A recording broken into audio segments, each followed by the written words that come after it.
Uh, so I'm gonna pop over to the live. So yeah, this is the fan art that I used for the. This is how Yeah! they look in the Fate franchise. Yeah! Uh, which is great. Which is great. I love it. I love it.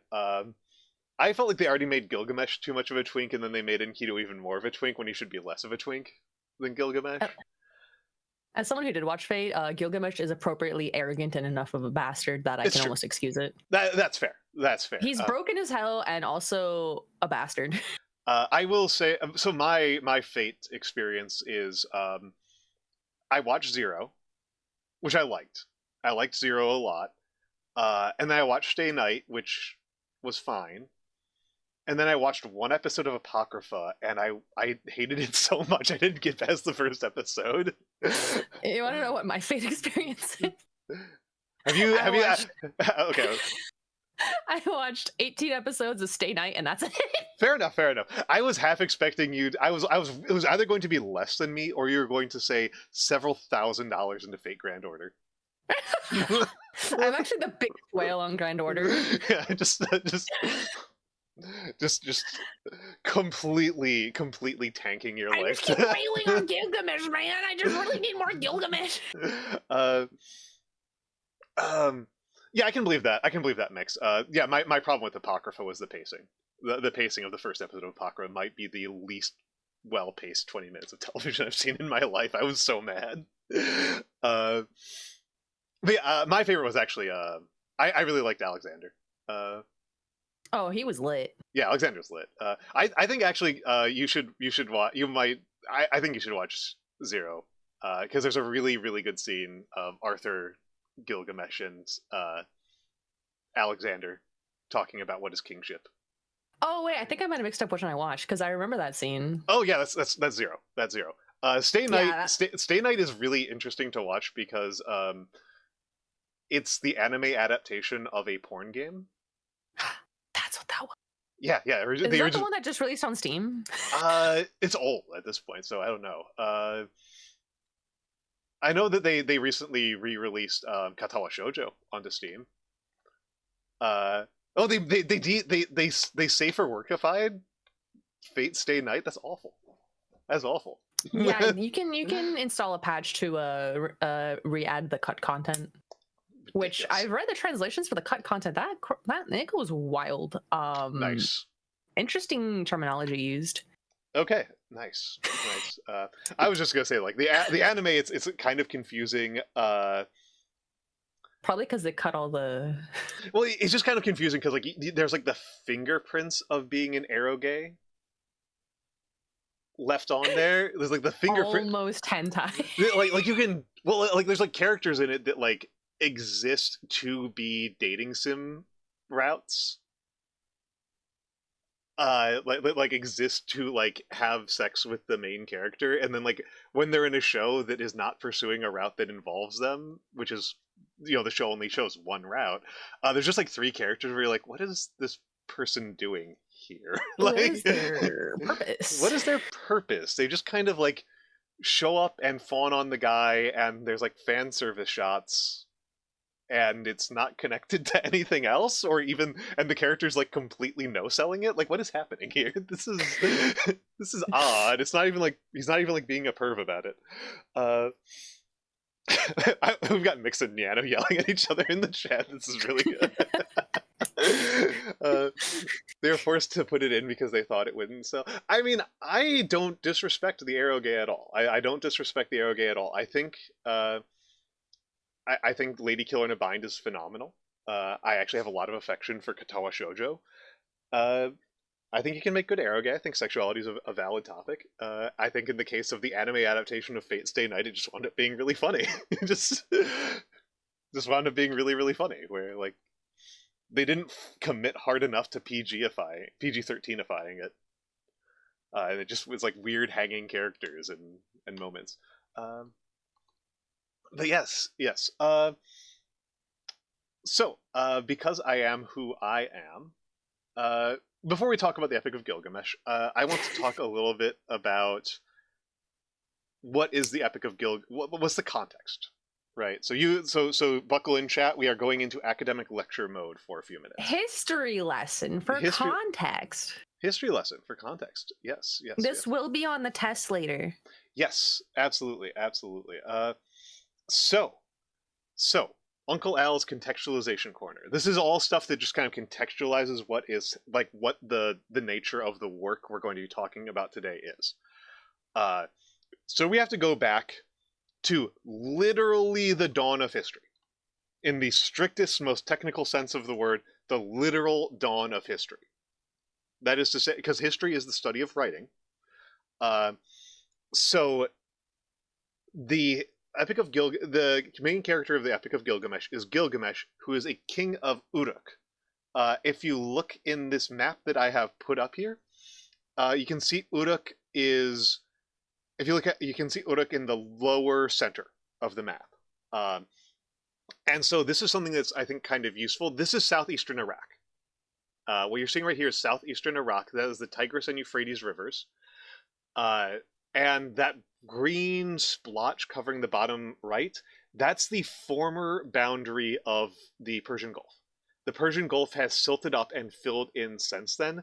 So Ur, in particular, used to be a coastal city, and then the coastline moved away from it.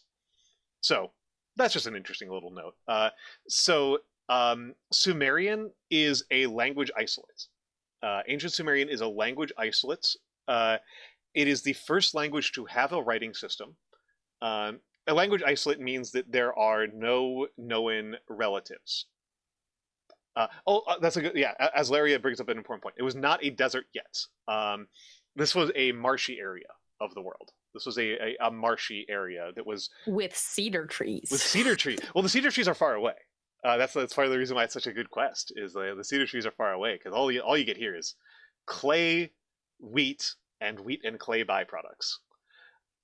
That's your economy here. If you want stone, if you want trees, if you want... Well, actually, if you want meat, you can usually grow the meat locally. But if you want honey, if you want copper, you got to import all of it. But Sumerian is a language isolate. We have no known relatives of Sumerian. It is not a part of any known language family. Most likely, it's just that by the time any other languages by the time any of the other languages would have encountered writing, they went extinct because Sumerian outcompeted them.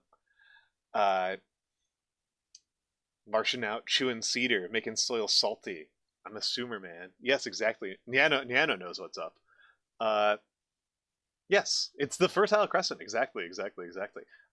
Area's still pretty high population today, actually, central Iraq. But yes, so the oldest writing is 3200 BCE. That's the oldest writing anywhere on the planet. So this is the oldest literate culture, period. Period. Nobody did it before them. These are some of the oldest cities. Uruk spent a fairly long stretch of human history being the largest city on the planet. Like, this is like old stuff. This is as old as it gets. And Sumerians claim that they came from, quote, across the sea, which I'm inclined to kind of take them at their word, because, like, yeah, their first cities are founded on the coastline. Like, that's fine. That doesn't bother me too much. Some people think it's bullshit. I don't know. Boats are older than Sumeria. It's fine. We don't know. We don't know. They might have just crossed the Gulf and been like, oh, that's the sea. Yeah, exactly. That's how I kind of interpret it. It was like, I don't know. They were maybe somewhere from, like, Oman or something at some point. So let's talk about the Sumerian language. As mentioned, it's a language isolate. It is written in cuneiform, which is kind of the main thing I kind of want to talk about here, because cuneiform's neat. We don't actually have a lot of good sources for Sumerian until the 2300s BC. So we've got 800 plus years of, like, we just kind of have like random ledgers and sale receipts, occasional temple dedications, but not like a lot of stuff. And then it gets supplanted by a language called Akkadian, which becomes the lingua franca of the Bronze Age. And in case anybody gets ever confused about this, Akkadian is also written in cuneiform, but it's a Semitic language. It is completely grammatically different, has a completely different vocabulary, and it creates this absolute nightmare where things will be written in cuneiform, and we can't really tell if it's in Akkadian or Sumerian off the top of our heads. So it's actually fairly similar to the situation with Japanese and Chinese. That, like, you will see a Japanese character and the pronunciation in Japanese and Chinese are completely different, even for like similar concepts in words. Uh, Niano has strong opinions about an ethnic group that has been extinct for 2,000 plus years. Nothing wrong with being a hater. Respect. Well, it's worth saying, as Larry, it's not just. This is not a alphabet. This is not an alphabet. This is logographic. So it'll be written the exact same way, but pronounced completely differently. You'll write the same concept the same way, but the pronunciation will be different. So it'll be the same word for it'll be cow, but like it'll say cow, and the only other language I can remember how to say cow in is Japanese or Tsushi, or so gyu, you're saying more like kanji? It's more similar to kanji. Yeah, it's a little bit similar to kanji. Yeah, it's a little bit where it's logographic. There, unsurprisingly, are really confusing elements where it's sometimes used for pronunciation purposes. So it is a chaotic as fuck language for us to decipher. And this was actually the main point I was going into. Was this is what it looks like to write in cuneiform. Is you use a piece of reed or bone that is like the sharp end of a squared off chopstick. Is kind of how it is. It's either triangular or rectangular shaped. And you use different levels of pressure and angles. Like you can go to a higher angle to create a wider stroke, or a shallower angle to create like a longer slash. And that's how you make the markings, is these series of indentations into wet clay with a stylus. And very similar for nerds for Draconic and Skyrim. yeah. I'm not too surprised. I feel like more fantasy settings should use this. My biggest complaint so far I've ever had about Ascendance of a Bookworm is that she gives up on the clay tablet methodology super early and super easily. And it's like, no, this makes sense for the kind of shit you're trying to do. She's just obsessed with paper. She's just obsessed with paper, which is understandable, but also, like, she gave up really fast on the If she didn't get lucky, she would have been shit out of luck. Yeah, she would have been shit out of luck. And I mean, she only got unlucky once with the clay tablet thing. Like she made one mistake, and then she's like, I'm giving up on this entire technique that was used for 3,000 years. And one of the things that you might I think it was always kind of neat. And we're tall. We're tall. You're tall, Iris. I'm skinny. Skinny. And the you could do this on your skin. One of those things that I think is kind of neat is that, like, this is how a kind of practice ledger works for writing in cuneiform, is this kind of palm size, which means that, like, you just kind of roll it back up into a ball and smush it back down to start over. Oh my god, imagine being a young guy in ancient Sumeria, just like, oh, I need to take a quick note real quick, and then, like, when you're done with it, just erase it. Yeah, oh yeah. God. Oh, Iris, my favorite artifact I've seen in a museum is at the Oriental Institute in Chicago. They had a couple of these practice ledgers, right? From like school children practicing. They had like 3 of them in a row. And one of them is just like scribbles. like this kid just got like frustrated and bored during class. That's so real. It's so good. Like, I hate this shit. It's just like zoning out in the middle of class. I love it so much. It's like my favorite artifact I've ever seen. I love seeing like remnants of like people, you know. Vex, thank you for being people. Thank you for the gift stuff to Iris. Iris, enjoy your tanks. Tanks? Yeah, it's my little tank emote. It's my favorite of my emotes. I'm not supposed to have favorite children, but I do have a favorite child. Oh my god. So good. That's perfect. Look at him go. He's so good.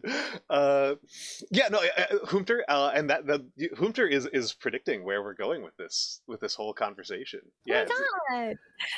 You know, it's like seeing like in the Vatican finding like hidden dicks in like the ceilings. Yeah. It's wonderful. It's wonderful. Um, it's wonderful. Humanity loves to draw dick pics. We do. Um, and I kind of am showing this partially to show. So this is what cuneiform looks like when you're able to write it neatly under controlled circumstances, when you're practicing for handwriting and for clarity. Uh, when you are writing it down with an eye towards preservation and conservation, it looks like this.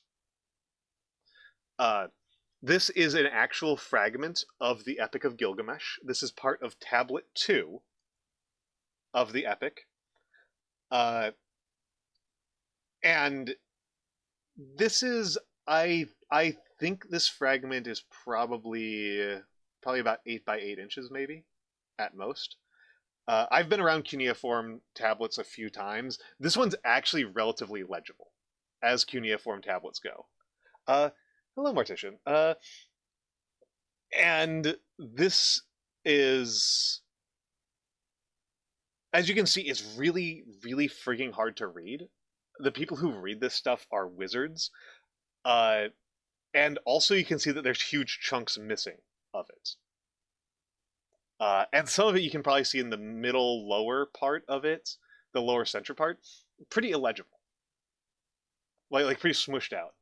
Uh, yeah, read it now, old man. Exactly. So this is when people find pieces of the Epic of Gilgamesh. This is what it looks like. Very difficult to read. If it makes anybody feel better, one of the things that does kind of help with legibility is that you can press it into wet clay. You can press the fired clay into wet clay and get a reverse of it. And the reverses are actually usually way more readable. As a rule, the reverses are usually a lot more legible and comprehensible. It does mean, though, that in order for that to make any sense, that means that you have to be able to read it both backwards and forwards, which is crazy to me. I would think they would just like fire it and do another reverse and then just have like the right side up remade. Yeah. I do know that a lot of cuneiform things are in the form of like 2-inch tall cylinders. And so like they're explicitly designed. They're called seal cylinders. They're explicitly designed so that you like roll them over a piece of wet clay as like a stamp. That's so cool. We need to go back to doing that. I fucking hate books. And a lot of those are like offices. So like it'll have like the person's name, but most of it will be like carvings of like a person doing a job. So like the person who's in charge of the royal stables will have like a stamp that's like a guy with a horse. Yeah. We need to have more like stamps. I know, right? Like rather than my signature, I want to just stamp something. It's a definite advantage the Japanese have. The Honko is definitely a cool thing that they've got. I should bring that over to every single country. Yeah, we should. I am generally not much of a big believer that like Japan's superior at everything, but this is definitely a cool. There's a pros and cons. There's pros and cons. That's a cool one. So just talking a little bit about the sources. The biggest single source we have for cuneiform literature is the Library of Ashburnipal in Nineveh. I could take an entire half-hour divergence to just talk about this, but Nineveh was the capital of the Neo-Assyrian Empire, and it got burned to the ground in 612 BCE. And because clay tablets are not made of wood, they are made of clay, they actually preserved. They might have even gotten stronger. Yeah. I know Civilization. You play Civilization. You know Ashburnipal. It is. This is the end. So, just I don't know. I always find this fun. I always find this kind of fun. The Neo-Assyrian Empire was up until the Roman Empire the largest land empire in the history of the world, and those damn Romans. The Romans did beat them, and there's actually a really interesting contrast point between the Neo-Assyrians and the Romans, where the Roman Empire falling apart takes literally centuries, and every single successor state to the Romans pretends that they're part of the Roman Empire for like centuries afterwards. Like that's the entire medieval era, is various guys being like, yeah, we don't listen to Rome, but we're the real Romans here. We're doing like real Roman stuff up here in Germany and Britain and stuff like that. It took centuries. It was a long, clawing struggle of a death. The Neo-Assyrian Empire went from the largest empire in the world to not on the map in the space of 6 years. Make it nice, quick, easy, clean, Everybody who they ruled over fucking hated them, and as soon as they started losing battles, everybody went hog wild and tore them to shreds. Ate them raw from the inside out. This is our chance. This is our fucking chance. That's actually Nanomancer. My understanding was that there's a couple of Middle Kingdom Egyptian archaeologists who would take contention with that, but Ashvarnapal did definitely do archaeology. And so yeah, we lost this archive in 612 BC, and then 2,400 years later, we excavated it in 1849. We found it again. My Steam went offline. Oh, hold on. You are still coming through on the Discord.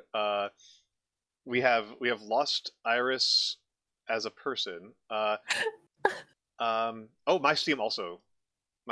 Ooh, is there a Steam thing going on? Is there a Steam thing going on? Do we need to go over to Fugi? Is Steam down? We might need to Fugi it up. And you know what? There are no current problems at Steam. I have a problem. I also have a problem. It says I'm not connected to the Steam servers. So yeah, mine says I'm offline. Okay.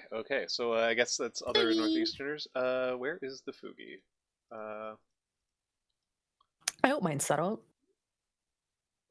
I just can't find it on my OBS. There we go. Oh my goodness, your Fugi is cute. Oh yeah. My friend Fufi made plushies of her friends, and weird VTube studio items that she can pin and hold. Oh my goodness, that's beautiful. That's beautiful. If I had thought that this was a possibility, I would have asked for that item, and so I could put it on. But I don't actually have it. She has it. I would have asked for it for you. Okay. We're going to be going on to the Fugi for a few minutes. If the Steam servers resolve themselves on our end, we'll fix it. But we'll leave it alone for the moment. We continue. We ride. we ride. But yeah, we spent 2,400 years without Sumerian literature. It took us another 50-something years to decipher cuneiform. Very cool stuff. Very cool long quest. Oh. Hello? Hold on, let me check on my dogs. I'm so sorry. I'm muting Iris on her end because wow, I can still hear her. Muted here for a moment. Fortunately, we're still in the middle of my part of the presentation, so I can just keep on going and keep on talking about the successes and failures of the Neo-Assyrian Empire. Or not. I will talk about sources for the Epic. Actually, no, I'll talk about the Neo-Assyrian Empire. I'll talk about sources for the Epic when she gets back. Can't stop the yapp. Oh, Lottie. It's Lottie. Yes. The Neo-Assyrian Empire, as the name implies, was a later part of the legacy of the Sumerian culture, right? So the Sumerian culture arises in 3000s, 4000s BC, and it founds a bunch of cities, including Babylon and Assur. And both of those become kind of their own semi-independent cultures that really eclipse Sumeria as their own kind of subcultures, kind of in the way that the U.S. is an artifact of English, of the English, but I think it'd be hard pressed for somebody to argue that yes, Babylonians and Assyrians. Yes, the Babylonians and Babylon and Assur were two cities that were founded by Sumerians. Hello, Nando. We actually were talking about you earlier. They were founded by Assyrians. By Sumerians, and they also had multiple phases of empire. Usually, and Yano is referring to this as well. In general, if you hear people talk about the Assyrian Empire, they mean the Neo-Assyrian Empire specifically. There is an old, middle, and new Assyrian Empire, all during the Bronze Age, and then there's a Neo-Assyrian Empire starting in the 900s BC, which is into the Iron Age. And the Neo-Assyrian Empire is a real record setter for hated political organizations in all of world history. Real bangers. Really impressive record of antagonizing functionally the entire planet. Uh, really impressive stuff. I've always been impressed with the Neo Assyrians for that on that front. Um, Hated so much that the Tetragrammaton himself shits on them. Yeah, exactly. It's they're um, Babylon. I think has largely been kind of uh, famous for their role in the Bible and particularly the Babylonian captivity of um, Old Testament fame. And the Babylonian Empire was kind of the last. Yeah. The Neo Assyrians. Actually, I may as well talk about what made the Neo Assyrians so successful. We're getting lengthy history lecture here today. I'm having a great time. Uh, the Neo Assyrians. They were exceptionally good at sacking cities, which is a really nasty thing to be good at. And they really propagated their power very heavily and very openly by bragging about and upplaying how violent they were towards the people that they conquered. Uh, we've got a chatter saying that uh, collab should be back up. Hold on, let me. There we go. Iris is back. Iris is back. Was were the Neo-Assyrians the ones that like claimed that like walls couldn't hold them back? Yeah, I mean that was like their thing. That was their thing. That was their thing. Was they were extremely good at. We got double Iris. Let me put away the Fugi for now, and Iris is off off the rails here. I gotta put you back. Nope, not that one. YouTube Studio controls. Why are you like this? Iris is off the rails. Common phrase. Gotta yoink the Iris. Okay, I've yoinked our vampire. The vampire's been yoinked. No. I could put the Fugi on and just have her like sitting in front of you. There, like she's on your lap. It's a very good Fugi. It's a very good. Got Fugi. some big fans of the Fugi. Yeah, it's wonderful. I'm into it. I think Fugis are an art form. Oh my god, I saw Fugi at TwitchCon. Oh wow, wonderful. He walked by me and I was like starstruck. The real celebrity hours there. Him and Denchi, the real heroes of VTubing.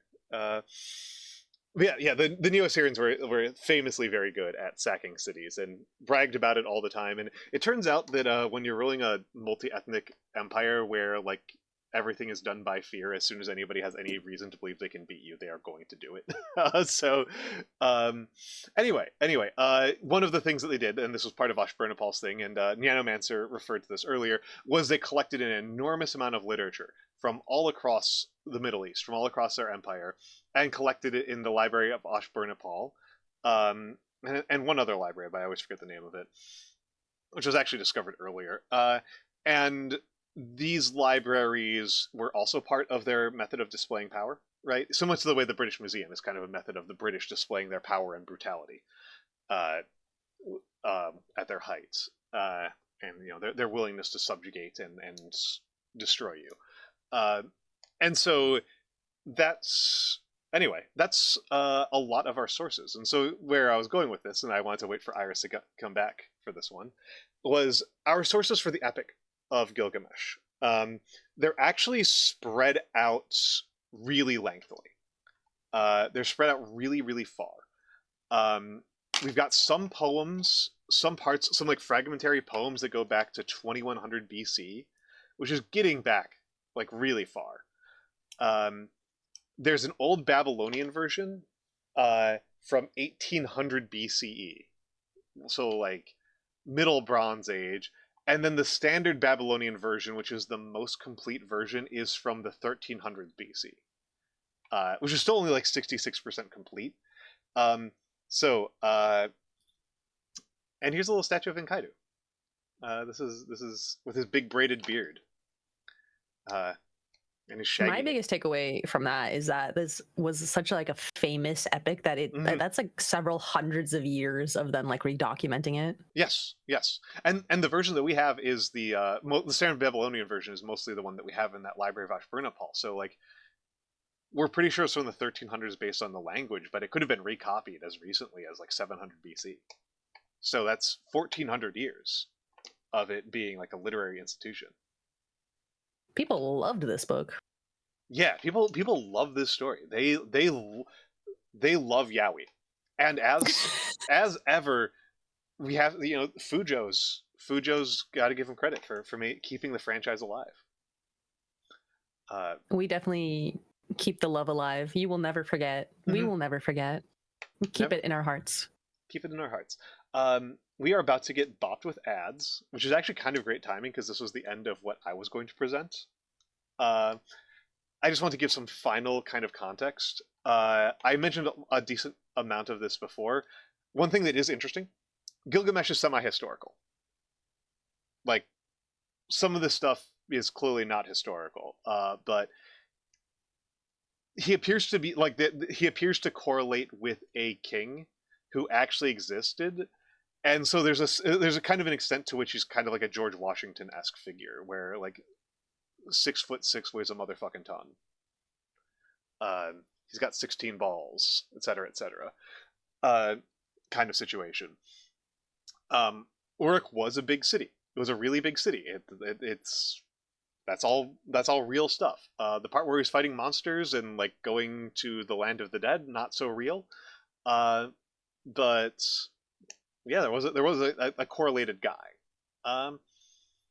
And yeah, it's the literate city building society for a long time.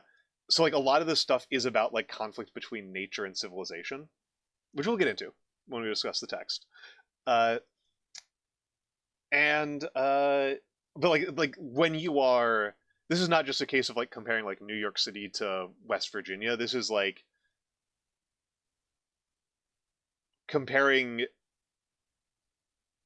something that only 1% of the world ever sees to the rest of the world. It's so different. It's such a different world in that perspective. The nature civilization conflict was so much different back then. And yeah, that's the context I wanted to provide before we talked about the actual text of the story. Does that help, Iris? Yes. We've got just a minute before ads, which makes me think that I may as well just run them. So we'll run that, and then Iris will get to take over. I've been bogarting from my guests this for so long. I've been so rude. I've been the worst I've been host. having such a good time. I love this. I'm having a great time. But yes. Everybody, I apologize for the ads. Enjoy the fan art, and we will see you in a few moments.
And we're back, and we're back, and we're back. Thank you for your patience, everybody. Thank you for your patience. I apologize about the ads.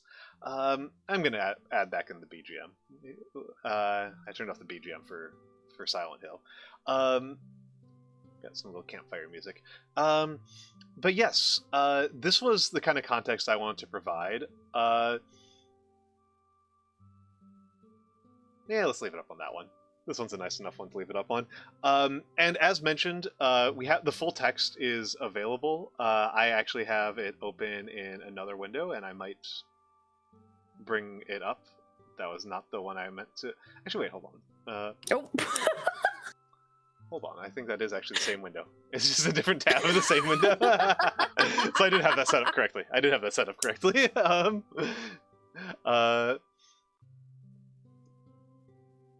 Yes. This thing gay as hell. This thing's so gay. So bisexual, really. But yes. So Iris has prepared some comments. What you got for us? Little lady? I guess I'll start with why I even read this in the first place. This isn't something Absolutely. you typically end up reading, and even if you enjoy historical stuff, you kind of end up putting it off, like Almantas, you know. Yeah, that's true. I'd read fragments of it before, but I'd never read the work in its entirety until Iris provoked me. I was in high school, and I was assigned a group project, and the class was divided into different eras of poetry.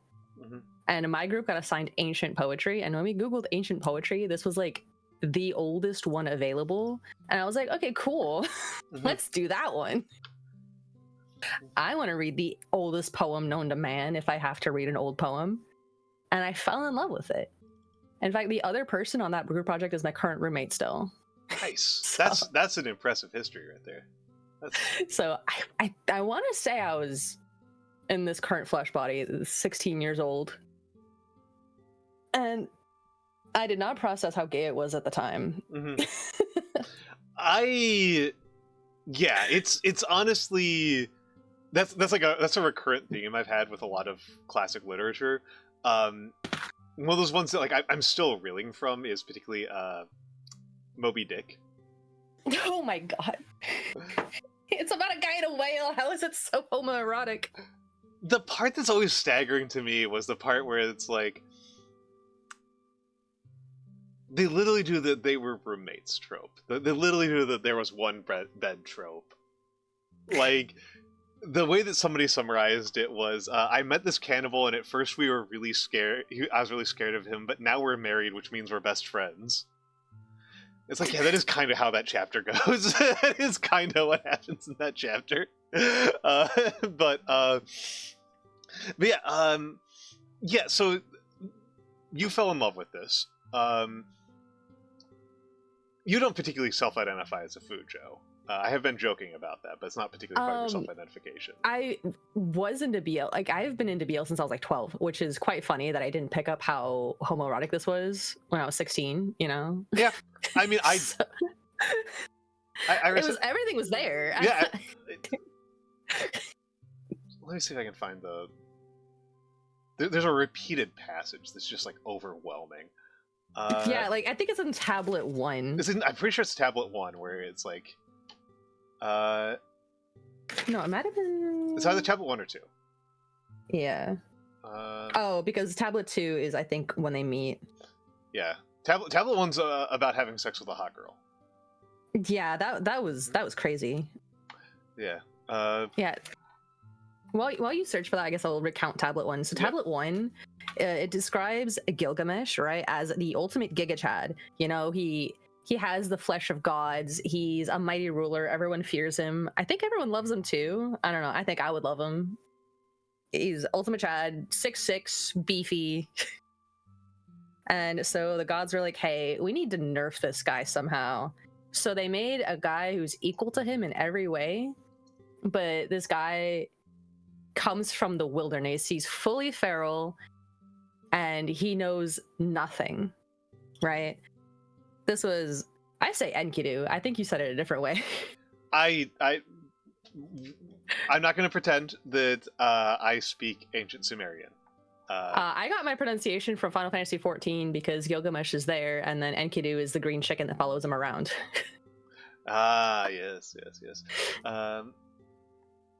So, there's like so many of them are like they claim to be like sons of Anu, who's the god of sky.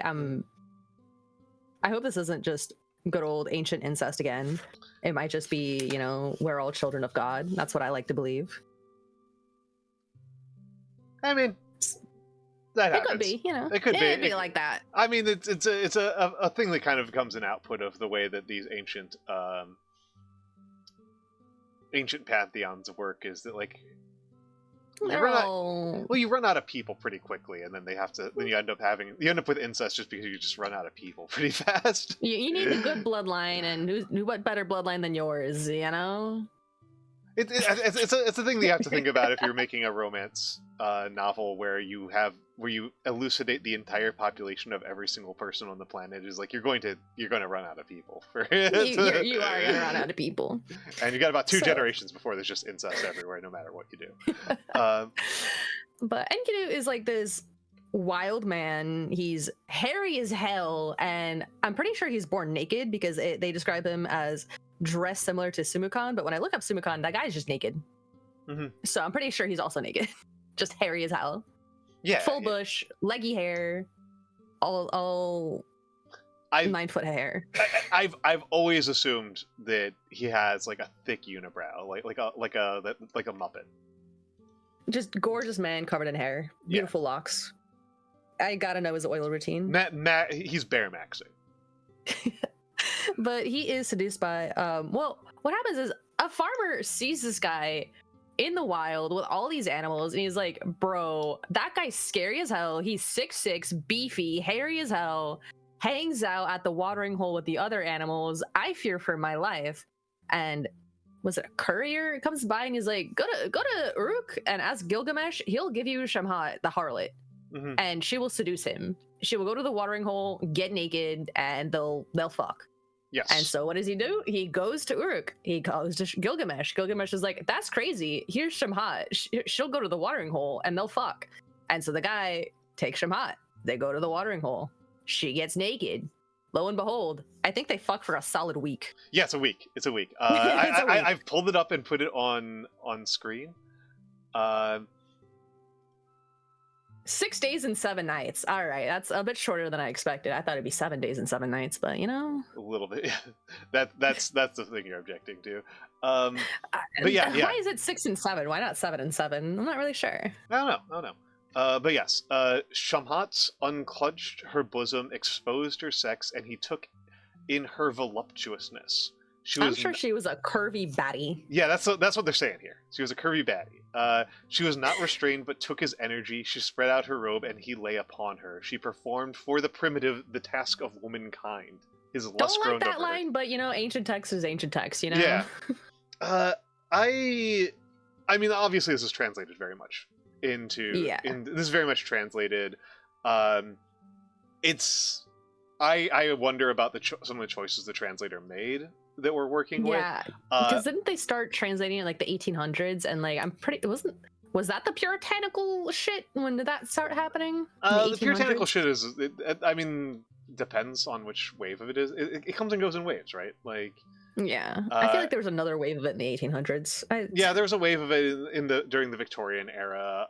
Victorians are famous for their prudishness, which I can talk. The most fucked up books I've read were by Victorians. There was something wrong with their water. I'm still reeling from a passage I read from a Victorian diary, and it was a public diary. Like, this was not like a guy's personal diary. This was a diary that was intended to be published, where he described some preteen boys in Southeast Asia as exquisitely expert anal technicians. And it's like the most vile thing I've ever read, and it's just stuck in my brain for like 20 years at this point. Oh, I'm so sorry. Yeah, I'm going to delete that from my memory, but you can suffer with that knowledge alone. It's insane, and in general, like high airs of prudishness tend to correspond with a lot of really Freaky. depraved, a lot of real depraved freakishness, because it turns out that people haven't stopped having kids and having sex. And yeah, so this is what, that's the literal description of what happens. But yeah, what I found an interesting note about this part is that my notes get less detailed as it goes on. So, but what I noticed here is this was very similar to a Bible reference, or like the famous story of like Adam and Eve and the forbidden fruit, right? Mhm. Because Enkidu becomes like enlightened by this, right? He becomes more man, right? And I am of the I don't know if it's a popular belief, but I'm of the belief that it was the metaphorical apple was banging, fucking. They were, because they felt shame for being naked after, right? And that's what I'm thinking, that's what I guess makes us human, is lust and thinking that we need to cover up, because after that I think Enkidu is like, I need to get dressed. Yeah, and it's something that this is a chapter that people have been commenting on for generations. This particular thing where there's this association between like sexuality and city dwelling, and also between like primitiveness and strength, but that primitiveness is also founded in chastity. Which is kind of interesting, right? Because I think that we've seen something of a change in that in our own world, where we tend to kind of associate like that wild primitive strength with virility, and it's city living that saps men of their ability to get it on and have sex for 6 days and 7 nights. I'm sure in about 700 years we'll go back to I think chastity is the woods. I mean, there are people who do that, who say that, like the hermit kind of movement, but I think it's a more minor thing. I think in no small part it's kind of it's just exoticization of the other. Is a lot of it. And this was a time period when almost everybody lived out more in the wilderness. And Kaida would have been a more normal type of guy than Gilgamesh. But that I think might be part of it. I do feel like the characterization of Gilgamesh in this passage is weird and interesting. Yeah, he seems much more like a mama's boy, because like he keeps having dreams, right? And he's like, he keeps having these dreams, and he keeps going to his mother, and he's like, I keep having these dreams, and she's like, oh, don't worry, like this just means you're gonna get your equal, you're gonna love him like a brother and love him like a wife. Yep, yeah. Well, what I meant more, what I was going to point out was, like, he's this Giga Chad who's wise to perfection, but also he struts his power over people like a wild bull and is like oppressing the people. And it's like an interesting set of things. It's like he's like so good that just his sheer aura is a problem. Like his I just see him as deserved. like this cocky youth. Yeah, right? yeah. Like he might know what's technically better, but his way is probably better in his eyes. That's a good call.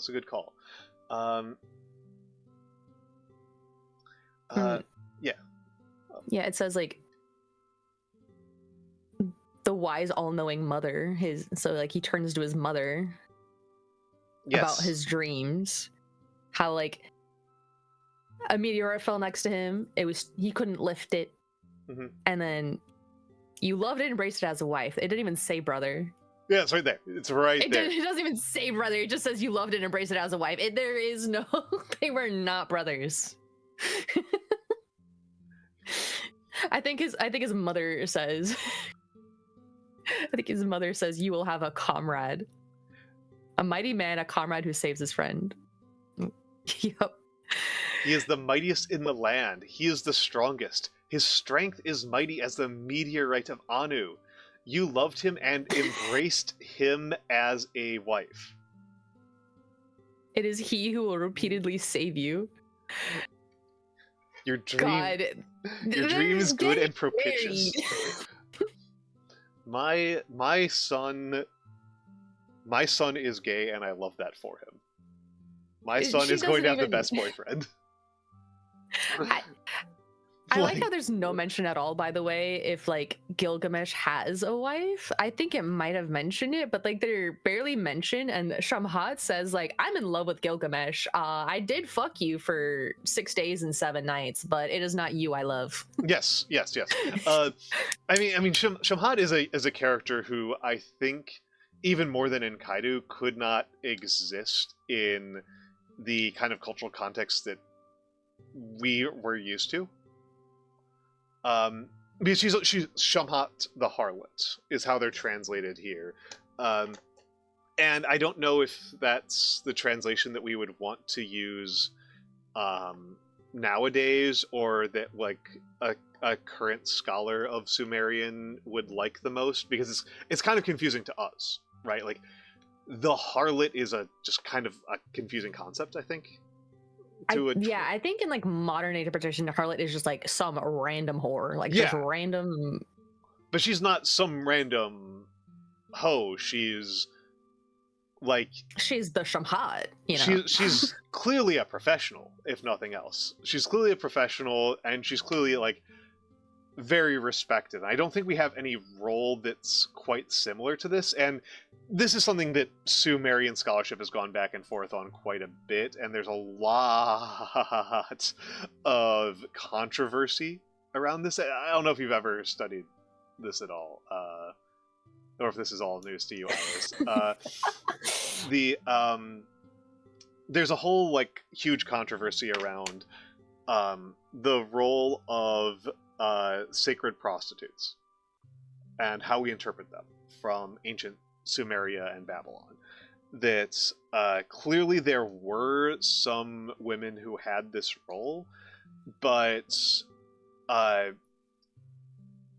there was a trend in the 70s. It's a very 70s second wave moment here of like really pumping it up and really proclaiming that like these women were like the real leaders of the society, and this is like a better way to organize society, like, kind of like utopianism to it, like this utopian interpretation of priestesses of various gods who were also prostitutes and using their sexuality and so on and so forth as sources of political power.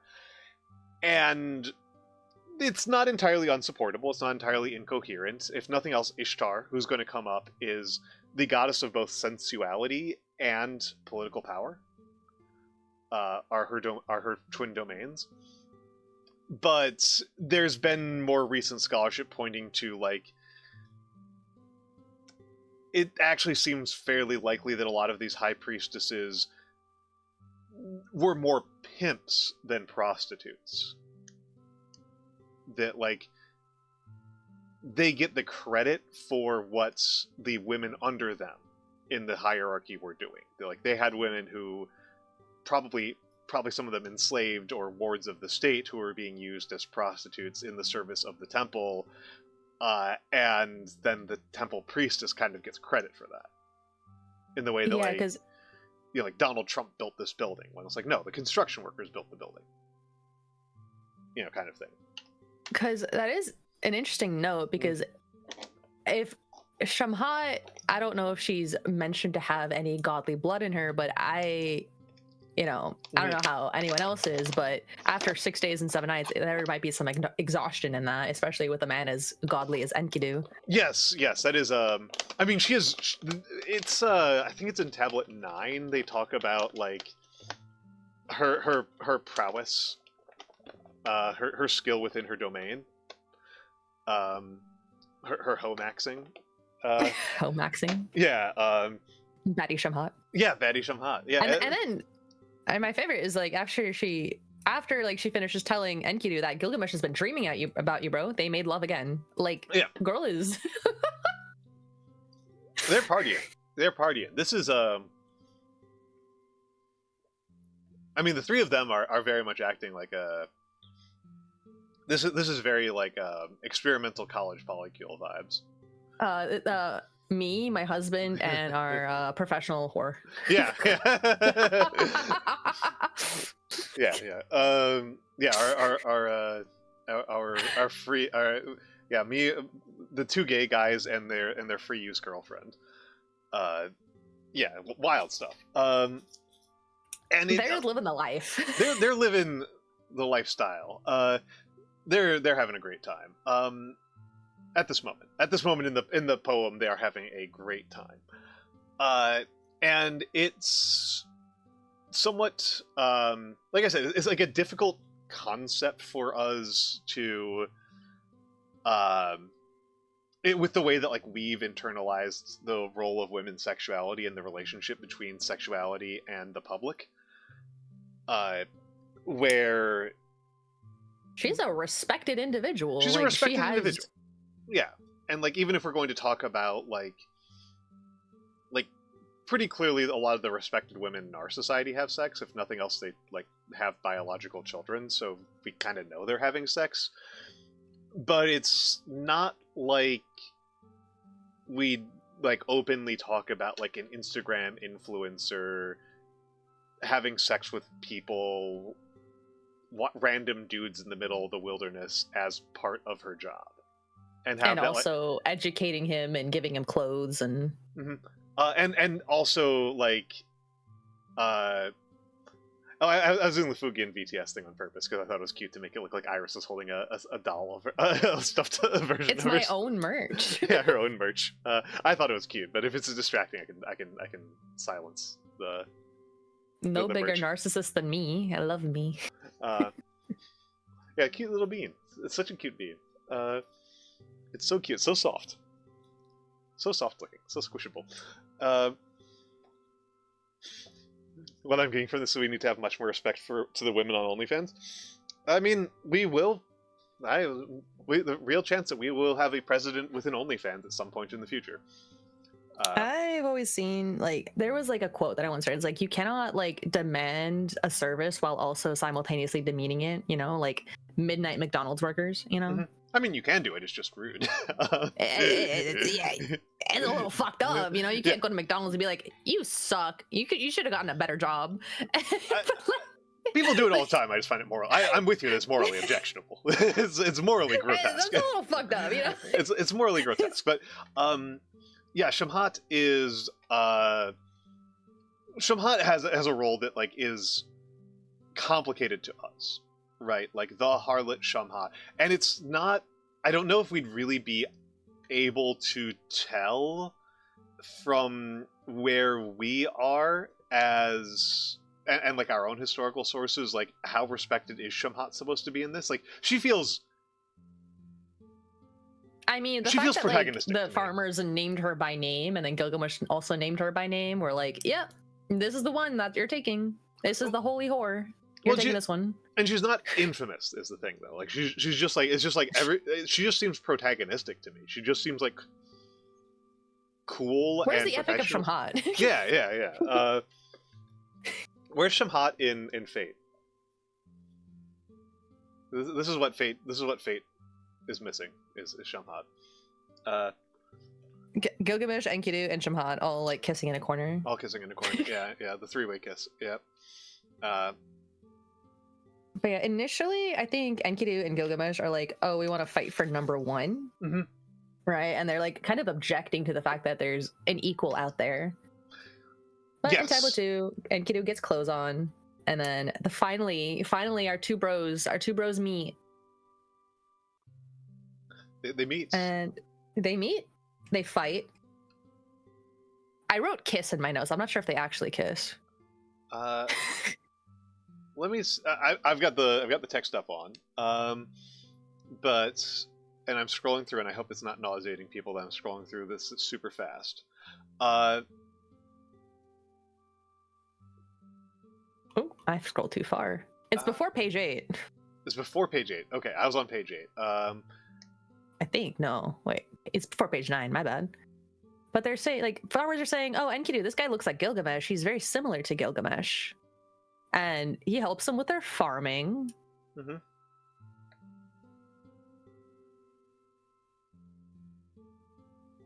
He will have intercourse with the destined wife. I chose to ignore that line. There is no wife. There is no wife. yeah, here's where it happens. This is one of those things that it makes us always kind of confusing. Is like we're missing like large sections, right? Like several lines are missing. The standard version resumes. Like so this is like we're kind of missing a little bit of what's happening here. Yeah, and like later down the page, about 42 lines are missing from the standard version. Lines 103 to 129 are taken from the old Babylonian version. So I guess this is like a mix of the different versions to try to fill stuff in. Hello, K-Knight. Suddenly a handsome young man, for Ishara, the bed of night marriage is ready. So like even the translator is confused on this point. For Gilgamesh, as for a god, a counterpart is set up. Enkidu blocked the entry to the marital chamber and would not allow Gilgamesh to be brought in. They grappled with each other at the entry to the marital chamber. In the street they attacked each other, the public square of the land. The doorpost trembled and the wall shook. That's how wild their night was. Yeah, I read this as very much... The walls were shaking. I read this very much as like they were... Devil's Tango. Yeah, they were doing that wrestling fetish porn. Yeah, after about missing 42 lines and then another 19 lines, they say they kissed each other and became friends. We are. I like to believe it's on the mouth. We are talking about the Epic of Gilgamesh, which is the oldest epic poem. Iris, it's a book that changed Iris's life. And yeah, coincidence that it's Old Man Yaoi, actually. It is. Yeah, it is. We are mostly trying to emphasize that the first couple of tablets are explicitly gay in a way that is unusual and interesting, I think. And it kind of tells us some things about the culture that is different, but the fundamental thing that is happening is that, you know, Gilgamesh is the greatest of all men, so the gods made Enkidu to be his equal, but Enkidu is the sort of mirror, right? He's the sort of inversion of Gilgamesh, whereas Gilgamesh is the greatest man of civilization, Enkidu is the greatest man of the wilds. But in order for them to meet, they have to take a bridging action that causes the two of them to meet. There needs to be a course of action that causes their cross to paths. And the way that happens is Enkidu needs to be introduced to civilization. You need to draw Enkidu to the city. Because there's only the one city. There's only Uruk. You need to draw him to the city, and the way you draw him to the city is by having him have sex with a woman who will also teach him how to wear clothes and drink beer. 6 days and 7 nights. 6 days and 7 nights. She is a trooper. And that, yeah. That's why she gets to be the harlot. Like, very impressive. This was actually her crowning moment. That's when she became not a harlot, but the harlot. Yeah, just really I'm making impressive. that up, I don't know. and yeah, Kena, we are, I mean, it's the oldest piece of actual literature. That's like we have older writing, but it's usually either fragments or it's like sales receipts. Interesting little piece of information is the oldest name we have. The first written name we have in all of our records is a slave. From a sales receipt. It's the first name that appears in writing that we have. The oldest name we have in writing so far. I just think that's interesting. But yeah, this is the oldest piece of writing, and it's also yaoi. So, so very homosexual. It's so gay, and I mean, like this is one of those things that I find incredible. This is a moment where it feels like almost fanficky right here. I just really want to draw attention to this one. He turned his chest, and Kaido said to Gilgamesh, "Your mother bore you ever unique, the wild cow of the enclosure, Ninsun. Your head is elevated over other men, and Enlil Enlil being the king of the gods, Anu's the king of the gods, and Enlil is the greatest of the gods, has destined you for the kingship over the people." Bo's just gassing him up, like, you are the best. 19 lines are missing here. They kissed each other and became friends. Like, just incredible moment of like a teenage girl just like losing track of what she was doing with the plot and then just scribbling for a few lines and then going, and then they kissed. And then they kissed. It's incredible. Just amazing. It's perfect. We could, theorize that perhaps kissed each other and became friends was like kissing each other on the cheek, or like, kiss and make up, that phrase, right? But I also like to believe that they're actually kissing each other fervently on the mouth. They've repeatedly, at this point I think they've said as a wife 3 times. As a wife. Yeah, as a wife. Yeah, as a wife, like 3 times. Which, it establishes who is the uke and seme in the relationship. I like to believe they switch. I like to. You'd like to believe that, yeah. You'd like to believe that, but it's always Enkidu is the one who's as a wife. It's always Enkidu is always referred to as the wife. They can both be wives. I believe in.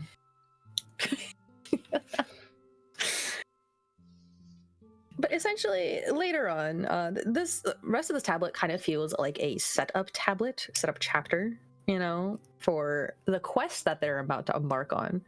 Because, well, now that, they also like go on like a shopping date and hold hands. This one kills me. I'm sorry. I'm just. Yeah, they took each other by the hand and their hands. Like they're holding hands so frequently. Well, the ellipses here, just like I'm just like hearing like mouth breathing. They took each other by the hand and their hands like. It's just killing me. Like this is a person just like getting flustered and key smashing.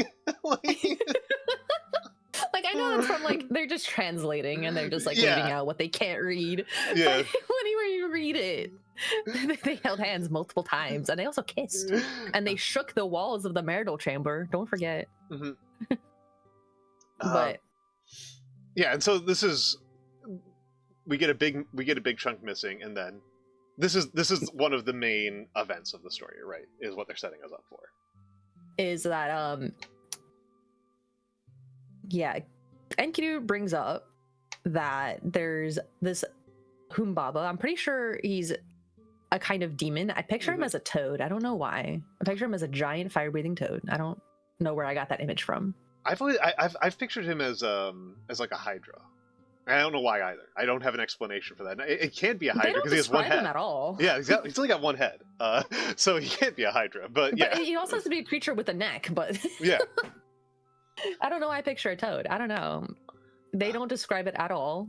I'm sure we could look it up historically and see what it could be. It's probably a type of demon, but his roar brings a flood. He can breathe fire, and his very breath is death. Mm-hmm. And this guy's a problem in the forest. This guy is a big fucking problem. And Gilgamesh is like, I can kill that. And Enkidu's like, dude, no, what? You shouldn't do that. And then, oh, they got matching armor. I had that in my notes that they got matching armor. But so cute. They're holding hands as they go buy like matching armor for each other. Why did they include that? So good. It's so good. It's so wholesome. It's so good. It's one of those things that might not be super apparent from this. Is like they've been talking about wilderness, right? But now they're talking about the forest, and it turns out that swampy floodplains that are made of clay aren't good for tree roots. And so when Sumerians talk about getting trees, particularly when they're talking about cedar, they mean like Lebanon, which is quite far to the west. Yeah, they mention later like to there is like a month and a half journey. Yeah. So they're not. It's pretty far. This is not an afternoon trip. The forest is not an afternoon trip away. Oh no, K-Knight. The Epic of Gilgamesh is from like 1800 BC. It is old. It makes the Bible look new. Yeah. That was also a note that when I did my high school presentation on this, because I had several diehard Christians in my class, I was like, this is older than the Bible. peak high school. This is peak. This is real literature. Like, everyone's telling Gilgamesh, hey, you don't want to fuck with Humbaba. And Gilgamesh is like, no, I'd win. Mm-hmm. And everyone's like, bro, no. But they assign Enkidu to... They're like, we'll just take Enkidu with you. You know, if you're so insistent on going to fight Humbaba, take your new wife with you. Mm-hmm. And Enkidu comes, probably multiple times, but... That leads into Tablet 3, but everyone's telling Gilgamesh this is a suicide mission. Humbaba has never been felled, which I guess if he's alive, he wouldn't have been. And I'm gonna take a very brief note to be a total nerd here. So they've got this sequence where they're talking about about the axes and the swords and the armor, and they're talking about how much they weigh. 1 talent. So here, this is a moment that is mostly for me and Gringotts underwriter. Oh, thank God, because I just thought they were talking about literal talent. No, talent's a unit of measure. A talent is a unit of measure. Okay. And usually it's used to refer to like an amount of silver. But here they're being specific that it's a weight. They're using it as the measure of weight, and as just a measure of pure weight, as opposed to being used as like currency. A talent is 30 kilograms. This shit heavy. It's stupid amount of weight. 2 kilograms is an outrageously large sword. 1 kilogram is a large sword. 30 is like a comedy sword. These guys are using Monster Hunter weapons. These guys are fucking guts from Berserk. Yeah, these guys are doing guts shit. These guys are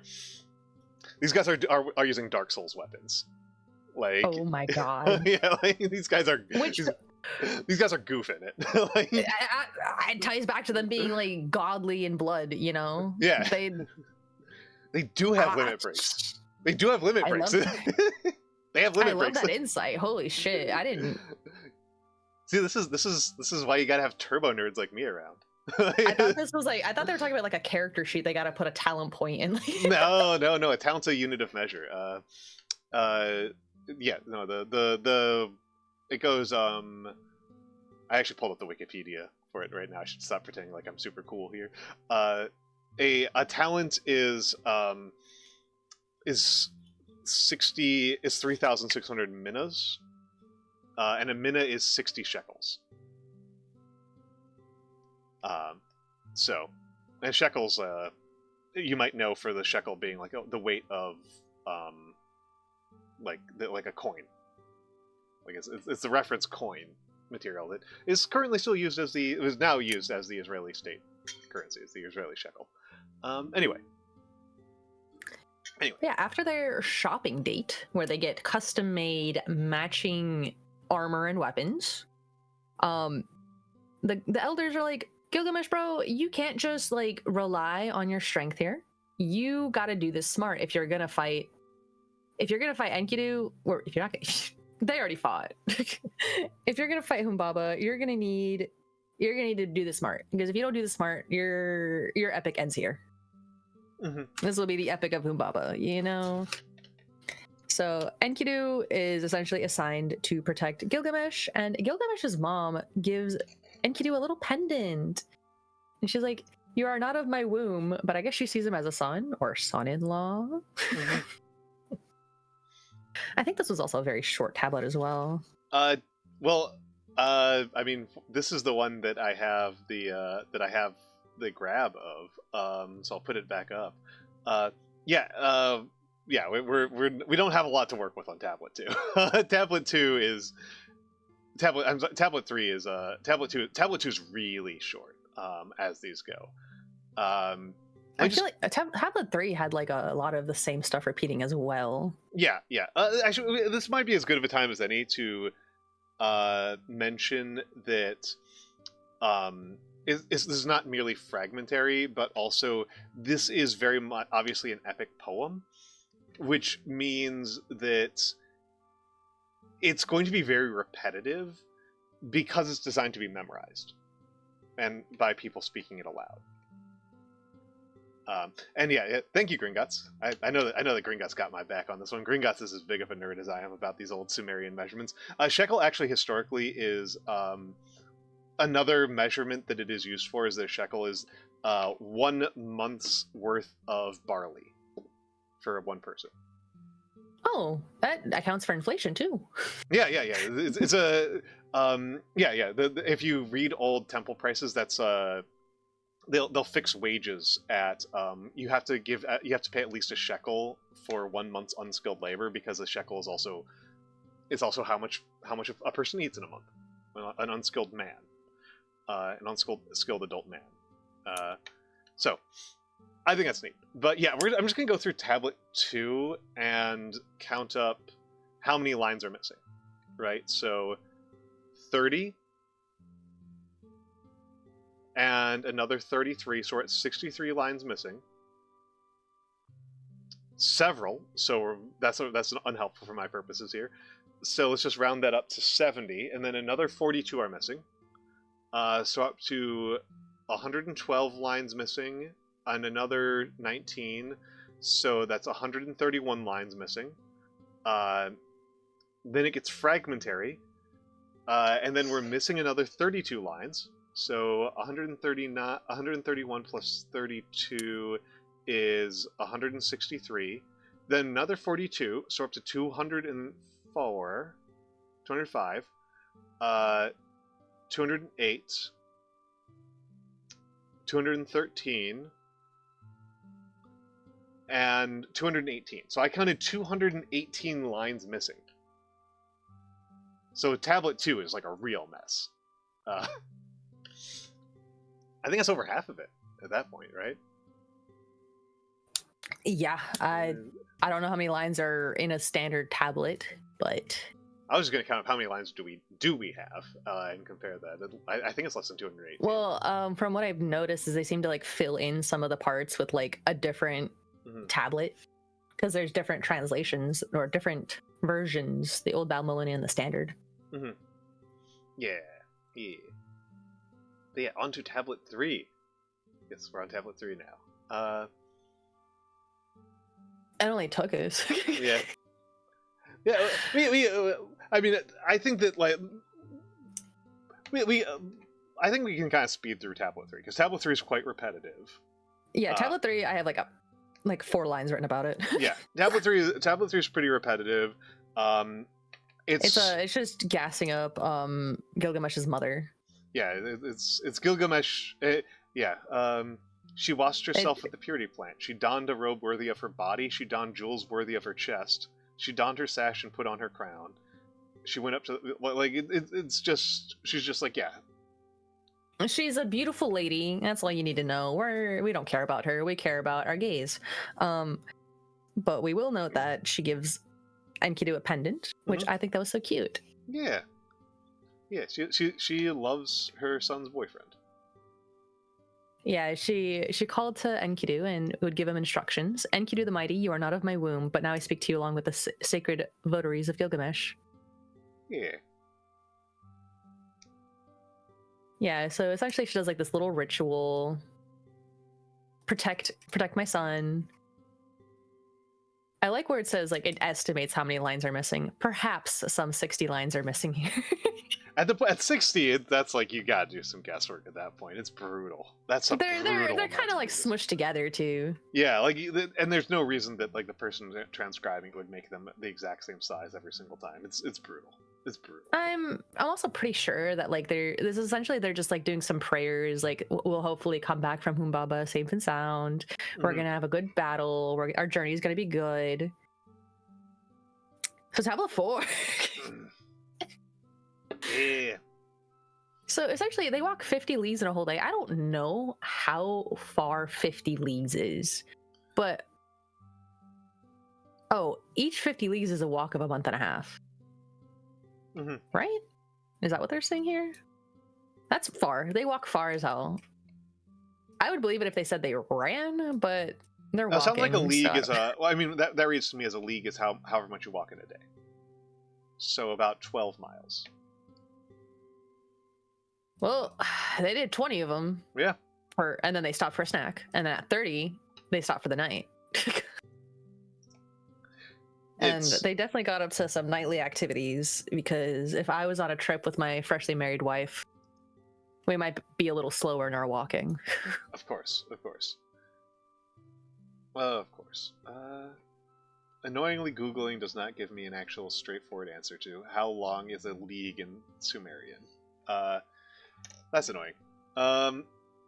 But yeah, it looks like if you do 50 is a month and a half. That's 45-ish, so 45-ish days. So yeah, a league is about however much you walk in a day. Regardless, they're walking a fuckload in a short time while also carrying their fucking... They're 90 pounds of weapons. 90 kilograms, That's just the weapons, dude. 90 kilograms of weapons and armor. These guys are beastly guys. They're Giga Chads. You do not want to see these guys and be their enemy. Yeah, they're hustling. On the third day, they drew near to Lebanon, right? Like I mentioned before, like Lebanon's where you get trees. That's not close. That's not close to Uruk. Uruk is in southeastern Iraq. Like that's a. They were like flying when they were walking. Yeah, very impressive pace, and they're just climbing mountains.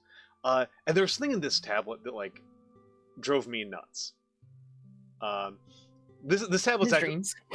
The dreams are cool. No, it's actually a very small thing that drove me kind of nuts. Gilgamesh rested his chin on his knees. Sleep that pours over mankind overtook him. This guy is sleeping, just like sitting fetal on the position. I read it as like he's sitting down and like resting his chin hunched over. Yeah, hunched over. I'm just like, my back. my back hurts so much thinking about it. When I read that, I was like, oh, he's fetal position on the ground, but I'm confused why he's not cuddling with his newlywed wife. But maybe it's too hot. Maybe it's too hot. Maybe 300 pounds of armor. Maybe they need to have somebody keeping watch. Maybe. But essentially, Gilgamesh has the same dream 5 times. And he wakes up distressed every time. He's like, why are my muscles trembling? Enkidu, my friend, I have had a dream, and the dream I had was deeply disturbing. The mountain fell down on me, us. But Enkidu, who was born in the wilderness, a lot of people interpret Gilgamesh's dreams for him. He doesn't know what his dreams mean. For all his infinite wisdom, infinite gigachadness, he does not know what his own dreams mean. I suppose it's the wisdom to know that other people's seeking counsel is important. Seeking counsel, yes. And you know what? I haven't done this in a while. This is one of those things I liked doing when I was younger. I haven't had the chance to do it in a while. I liked interpreting my friends' dreams. I haven't done it in a while. I would just write down my dreams and give them to my friends, and I'd be like, "That's fucked up." Why are you dreaming that? I don't know. And of course, Enkidu interprets every dream as it's favorable. Like this rules. Like, homie, we're on road trip to conquer the world. Everything is going our way. We're kings of the road. Is how I read Enkidu's. I also think I forgot to mention that another reason Gilgamesh wants to kill Humbaba, I don't think it's mainly to keep the forest safe. I think it's to like add to his legend. Yes. Like he just wants to do it because he's cool. He wants to do it because I mean he's this kind of feeds into like your interpretation of Gilgamesh as like a young man. A young, cocky, arrogant man. Yeah, like what is the number one way to get a young man to do something? You'll be cool if you do it. Well, and tell him it's going to be dangerous. Ooh, true. You know, it's going to be dangerous and it'll be cool as hell. Yeah, sold. It's too scary for anybody else to do it. Like everyone's warning of you. Your best bro, your mom, everyone around you. This is dangerous. It's a suicide mission. Nah, I'd win. Exactly.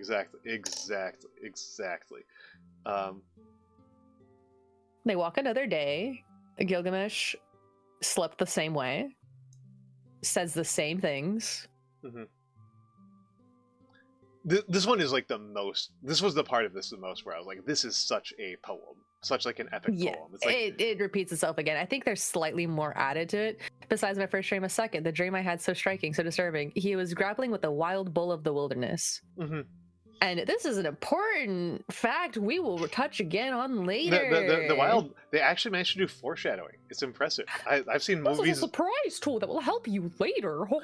Yeah, exactly. But yeah, I did not expect to see the earliest form of foreshadowing here. Mm-hmm. Yeah, and this is very much a poem, and it's currently in the mode of like it's almost like a pop song. Right, it's almost structured like a pop song. It's got verse, it's got chorus, and then the bridge. It's got but it's every Enkidu Gilgamesh puts his chin to his knees. He wakes up in the middle of the night and he says, "Oh my God, I had such a scary dream. Did you wake me up? I can't believe that I woke up from such a scary dream. What does the scary dream mean? Here's what the dream is." And then the dream is the verse. But the whole thing about like, oh, I woke up and it was so scary was always the chorus. But Enkidu's like, that's a good sign. We're having a great time. We're gonna win and we're gonna be protected and we're gonna have a great time with this quest. We're gonna do a great deed. And then they walk another day. Gilgamesh has another dream. Yeah, it just keeps on going. He's 5 dreams. He has 5 of them. Every single one of them Enkidu thinks rules. Gilgamesh is clearly nervous. Yeah, Gilgamesh is having some crazy, scary dreams, and Enkidu's just like, bro, it's us, dude. Yeah.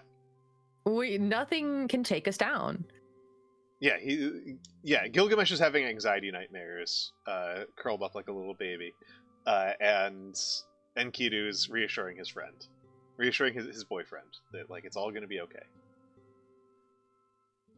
But yeah, essentially, take my hand, friend, we will go on together. Your heart should burn to do battle. Pay no heed to death, do not lose heart. Yeah. Essentially, if you watch from the side, you're careful, but the one who walks in front protects himself and saves his comrade. And through their fighting, they establish fame. Mm-hmm. Mm-hmm. Well, and this is that's actually an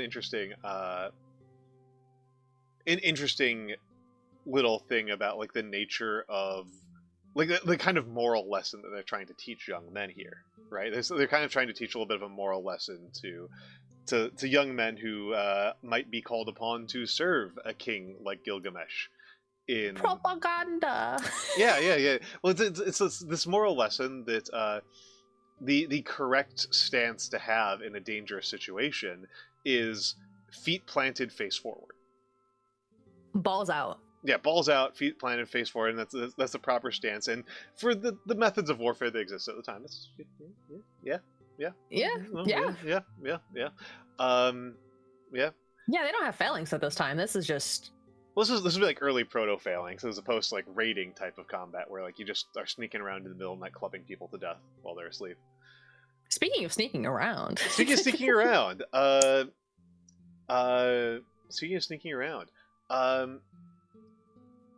The ads. The ads are coming. Okay, I was not sure if you were going to start talking about Tablet 5 or the incoming ads. We have incipient ads, I think. But yeah, it is interesting that like this is so much. It is. I was focusing on the element of this being like, oh yeah, they're doing this in this structure because it's an epic poem, and you kind of have to do this to make memorization easier. Yada yada yada. And Iris kind of looks at this and is just like, this is that situation where your friend is freaking out about finals week and won't shut the fuck up. Bro, it's okay. You're Gilgamesh. You're literally built different. You studied for this, man. You don't even have to study. You were born with the answer sheet in your mind. Exactly. Yeah. It's like I said, it's repetitive. I don't hate it. I don't think Tablet 4 is anywhere near my favorite. But I think Tablet 5's my favorite. I would have to double check, but I think for me it was like 6. I liked... Tablet 6 was cool too. Tablet 6 is cool as hell. I like a lot of the middle chapters. I like a lot of the middle chapters a lot. I think, It would happen to be the climax of the story. Yeah. and then there's 11 where I'm like, what? Honestly, my favorite thing. Oh, are they happening right now? We've got 1 minute left. You've got Okay. seconds. We got one. You can say one thing, and then we get. Okay. So generally, sometimes when people read the Epic of Gilgamesh, they ignore like tablets like 11, 12, and 13. Yes, fair. That's fair. I don't blame them. I don't blame them at all. Ended at 10. I don't blame them. I don't blame them. All right, we're going into ads. Enjoy the fan art. We'll be back in a few moments.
I will try to speed it up. Well, a good thing my notes get shorter.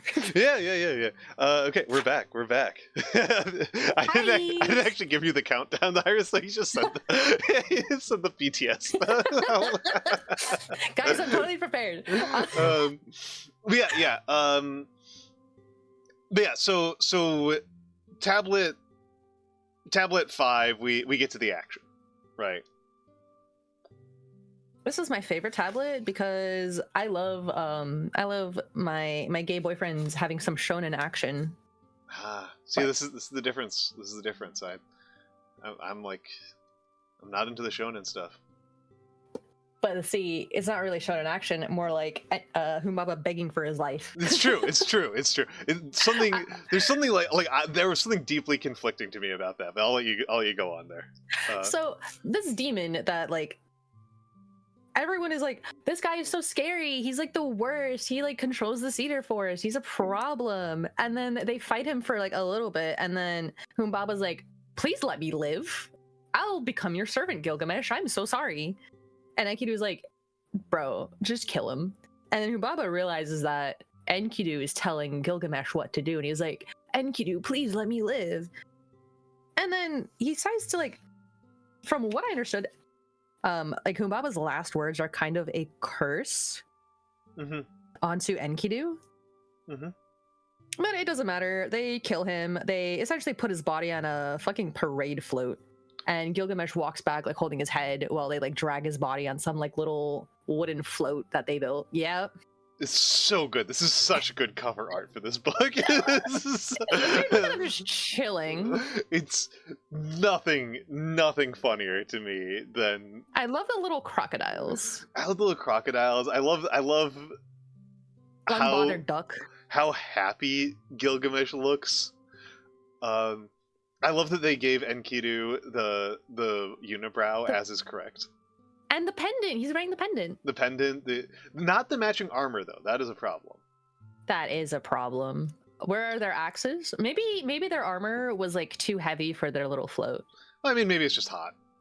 It could be hot as hell. There's flies all around that head, so. He's so proud of it. He's so proud of it, and Enkidu's just like, yeah, that's my boy. That's my boy. We're gonna have crazy love later. It's so funny. It's so freaking funny. But yeah, this is kind of the apex of their quest. Right. One might even say the climax. The climax. Well, I mean, it depends on what you think the story is about, right? This is either the climax or this is the ascending action. You know, if you think the Gilgamesh ends at tablet 10, this is the climax. If you think it ends at tablet 12, no, I was not even going to. No, I would just be making the point. Like emotionally, to me, the center of this is not the guys being dudes element. All right, I think the climax would be to get real technical about it when Humbaba places the curse on Enkidu. I have a different take, but we'll get to it. We have time for discussion afterwards. Let's keep on. So if we zoom through this, if I'm not, let's zoom through this because we can we can absolutely zoom through this. I am not worried about us filling the air. I don't think we need to pad for time at all. Tablet 6 is where we get introduced to Princess Ishtar formerly, where she proposes to Gilgamesh, and she says all of these things that she can do for him, all of these wonderful things, and he goes, what could I even give you? And then he recounts all her past lovers that she essentially fucked over. Yeah. It's really funny. It's actually really funny. He roasts the shit out of her. I think my favorite was like the shepherd that. Let me scroll to that one. The shepherd was my favorite insult. I've got it up on screen. Oh hell yeah! It's so good. Where are your bridegrooms that you keep forever? Where's your little shepherd bird that went up over you? See here now, I will recite the list of your lovers. Tammuz, the lover of your earliest youth, for him you have ordained lamentations year upon year. You loved the colorful little shepherd bird and then hit him, breaking his wing so that now he stands in the forest crying, my wing. My You, wing. my wing. You loved the supremely mighty lion, yet you dug for him 7 and again 7 pits. You love the stallion famed in battle, yet you ordained for him the whip, the goad, and the lash. Ordained for him to gallop for 7 and 7 hours. Ordained for him drinking from muddled waters. Like, holy crap. This is not a good deal. Fellas, would you rather not get a wife, or get a wife who will give you all the riches in the land but will fuck you up when she eventually gets bored of you? This is like the original version of the, like, would you what do you think about marrying the woman who has like been widowed like 6 times mysteriously? but you know what happened to each, like, you know what the fate of all of her ex-husbands. Yeah. Yeah. Hey, I killed my last 6 husbands. What would you say about being my 7th? Yeah, no. But like, he insults the hell out of her, right? Just shreds her. Yeah, it's incredible. Ishtar cries like a baby about this, right? Because Gilgamesh is the Chad of all Chads, handsome, beautiful, gorgeous, strong, rich, famous, killed Humbaba. And so she cries to her godly parents. Yes. And as she's crying, Enkidu also makes fun of her. Yeah. It's great. So her crying, she gets to borrow the Bull of the Heavens, which was mentioned during Gilgamesh's dreams, where he dreamed about a bull.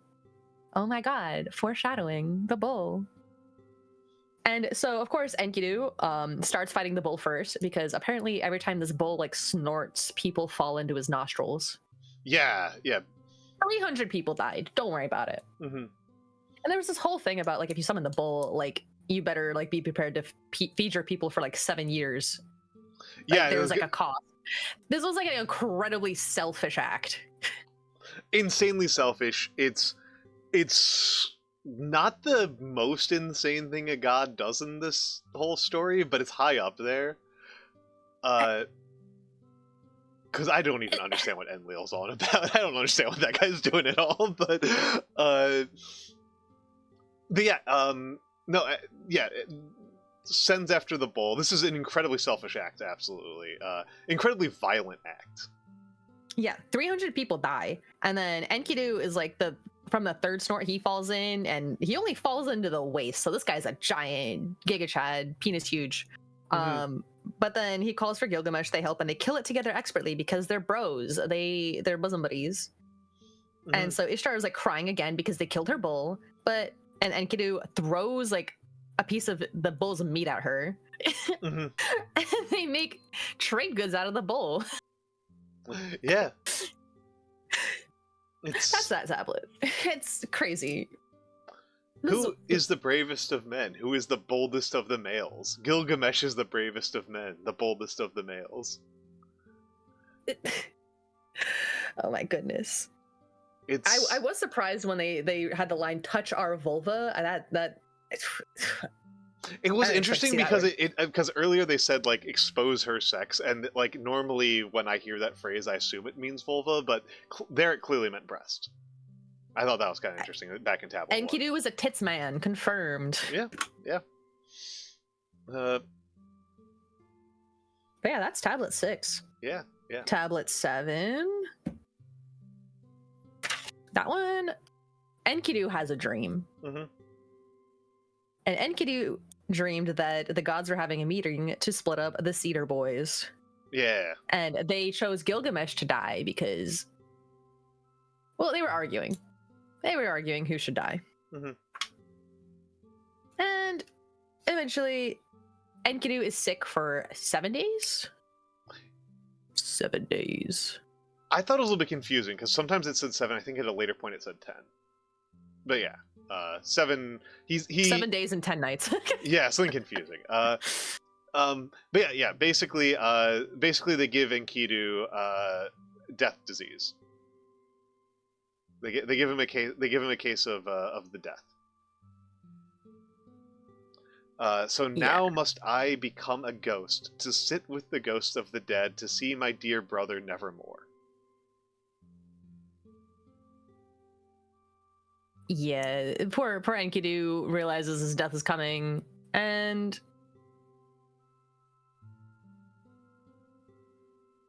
sometimes it's just so hard to read. Like, I'm reading these words and they just don't comprehend in my brain. And I think he's just talking about it's not what he did. He's talking about what they did together. He's like, don't you remember the good times? I remember when we were bros having Bud Lights by the river. He wants to. Enkidu wants to end his days reminiscing with his bro. He wants to go out with a bang. You know, he doesn't want them to be sad. Mm-hmm. This to me is actually the climax. When they find out about the dream. Well, like Enkidu facing his death, trying to face his death with grace. You know, a smile better suits a hero type. Yeah. To some extent, I feel like this is actually one of my favorite little parts in here. Enkidu spoke to the harlot, saying, "Come, Shamat, I will decree your fate for you. Let my mouth, which has cursed you, now turn to bless you. May the governors and nobles love you. May he who is 1 league away bite his lip in anticipation of you. May he who is 2 leagues away shake out his locks in preparation. May the soldier not refuse you, but undo his buckle for you. May he give you rock crystal, lapis lazuli, and gold. May his gift to you be earrings of filigree. May his supplies be heaped up. May he bring you into the of the gods. May the wife, the mother of 7 children, be abandoned because of you." Like, what a Thanks for fucking me for 6 days and 7 nights. Thank you for fucking my brain into me. Fuck his brains out? No, fuck his brains in. Yeah. No, fucking him to civilization. And fucking me so hard it caused me to meet my bro, the bro of all bros. I would not have met the bro of all bros without you. So, may you ruin marriages. That's my blessing. Godspeed on home wrecking. Just ambient home wrecker. Make money. What a fascinating. I want the Epic of Shamat. I would be excited for an Epic of Shamat. I think it would be like a political thriller. I think it would be a political thriller. I think it would be. I could see it as like a down and dirty drama. I could see it being directed by Boots Riley. I think this is a great idea. I think this is a great fucking idea. But yeah, so this is so Enkidu gets death disease. Oh, I think it's more than 10 days that he's sick. Yeah. Because Enkidu's just in bed and sick. Personally, after like the 4th day being sick in bed, I think I'm done. Mm-hmm. I don't know about 10 days in bed. And then it grew worse from that. Having been extraordinarily sick for like 2 weeks at a stretch, a mercy that I at least suffered was you kind of just start dissociating a lot. Yeah, I mean, he probably also had Gilgamesh holding his hand the whole time. Yeah. I will mourn him, I at his side. Yeah. And I think there was like some death delirium. Yeah. And then there's Tablet 8. Yep. Which is a tablet. Yep, it's Tablet 8 sucks. Yeah, it's I kind of like my eyes glazed over. Low point here in Tablet 8. It's recounting everything that happened, but with like the sign that Gilgamesh is crying the whole time. May the pasture land shriek in mourning. May the cedar mourn you. May the river mourn you. May the river mourn you. May the men mourn you. May the farmers mourn you. frankly, I was grateful when we got 85 lines are missing here. It's 85 lines of Gilgamesh crying is amazing. I don't know if I could ever cry for 85 lines about anything. Credit where it's due. There is the part where he makes a statue of Enkidu, which is cool. Yeah. Yeah, what I know, my notes say, Enkidu dying made Gil sad. He made him a statue, and Gil stops caring for himself. Bro gets filthy. Yeah, this tablet is the author favorite tablet. Tablet 8 is the one that like the editor didn't have sufficient control over. That like this is the one where E.L. James is crying on set about changes. Yeah, like, no, you like, can't remove the ointments on your back line. Oh my god. it's I think that's enough said about Tablet 8, to be honest. It's just he let a filthy amount of hair grow over his body and don the skin of a lion and roam the wilderness. I think like he was trying to like even like become Enkidu because of how sad he was. Yeah. Grew out his unibrow. And the part that's frustrating is like I like there's mourning elements of this story that I think are portrayed well and compellingly. They're just not in Tablet 8. Yeah, this is just like over the top. Tablet 8 is just crying. Crying. But 9 and 10 I actually think are good. I actually like 9 and 10 a lot. Especially 10. 10 I liked a lot. But let's so Tablet 9 is Gilgamesh's big existential crisis. Yeah. Gilgamesh is roaming the wilderness. I'm going to die. Am I not like Enkidu? Deep sadness penetrates my core because Enkidu is no longer doing that for him. Mm-hmm. Yeah. Exactly. So essentially he starts roaming around, and I don't know. I'm sure in some point in Tablet 8 he decides to go to the underworld. I'm pretty sure he's already going in Tablet 9. Mm-hmm. Tablet 8, I just kept looking at it and I couldn't understand a word because he's whining. He's whining the whole time. Mm-hmm. But he meets the guardians of the underworld, who are a scorpion, and I like the translator note says 67 lines are missing in which Gilgamesh convinces the scorpion being to allow him passage. Genuinely incredibly funny, also incredibly frustrating because like this is the actual action of this tablet it's happening 67 lines, right? Yeah. Which on one hand it feels like I picture it as Gilgamesh gets to this like gate of the underworld and he's like, listen bro, I need to go there, and the scorpion's like, you shouldn't do that. No one has ever crossed over here. A mortal man has never done this. And then I picture it just like to Gilgamesh just sobbing, and he's just crying for 67 lines before the scorpion being is like, yeah, go. That's what I see. It's just it's probably not what happens, but probably not. That's probably like the funny answer. That's probably the funny answer. There's a possibility that this is actually like super interesting, is like the most infuriating part, right? Like we'll never know. I mean, maybe we will. There's still a lot of archaeology left to do. Keep digging. Keep digging. I'm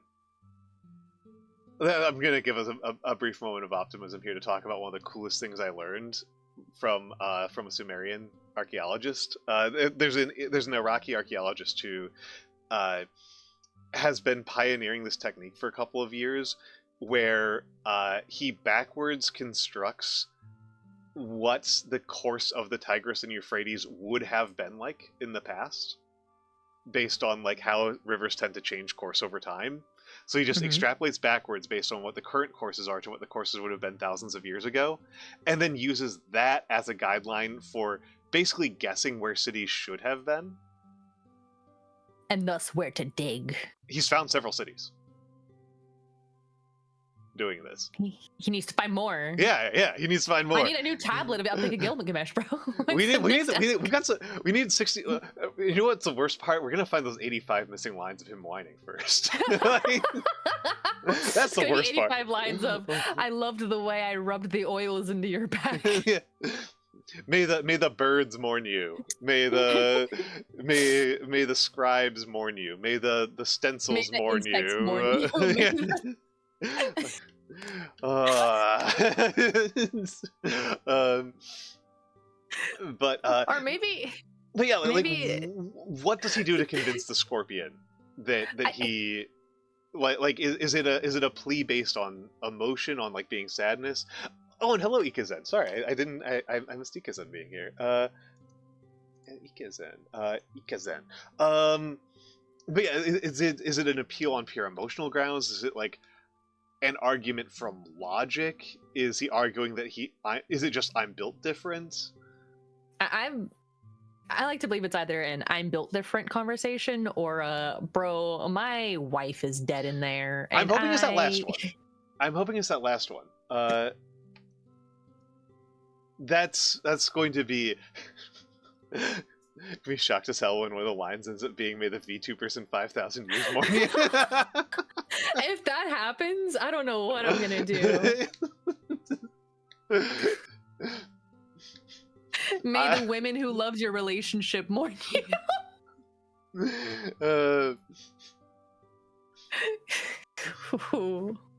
But yeah, it's. I'm really curious about what those 67 lines are, because they could give us some real insight into like what the view of the afterlife is here.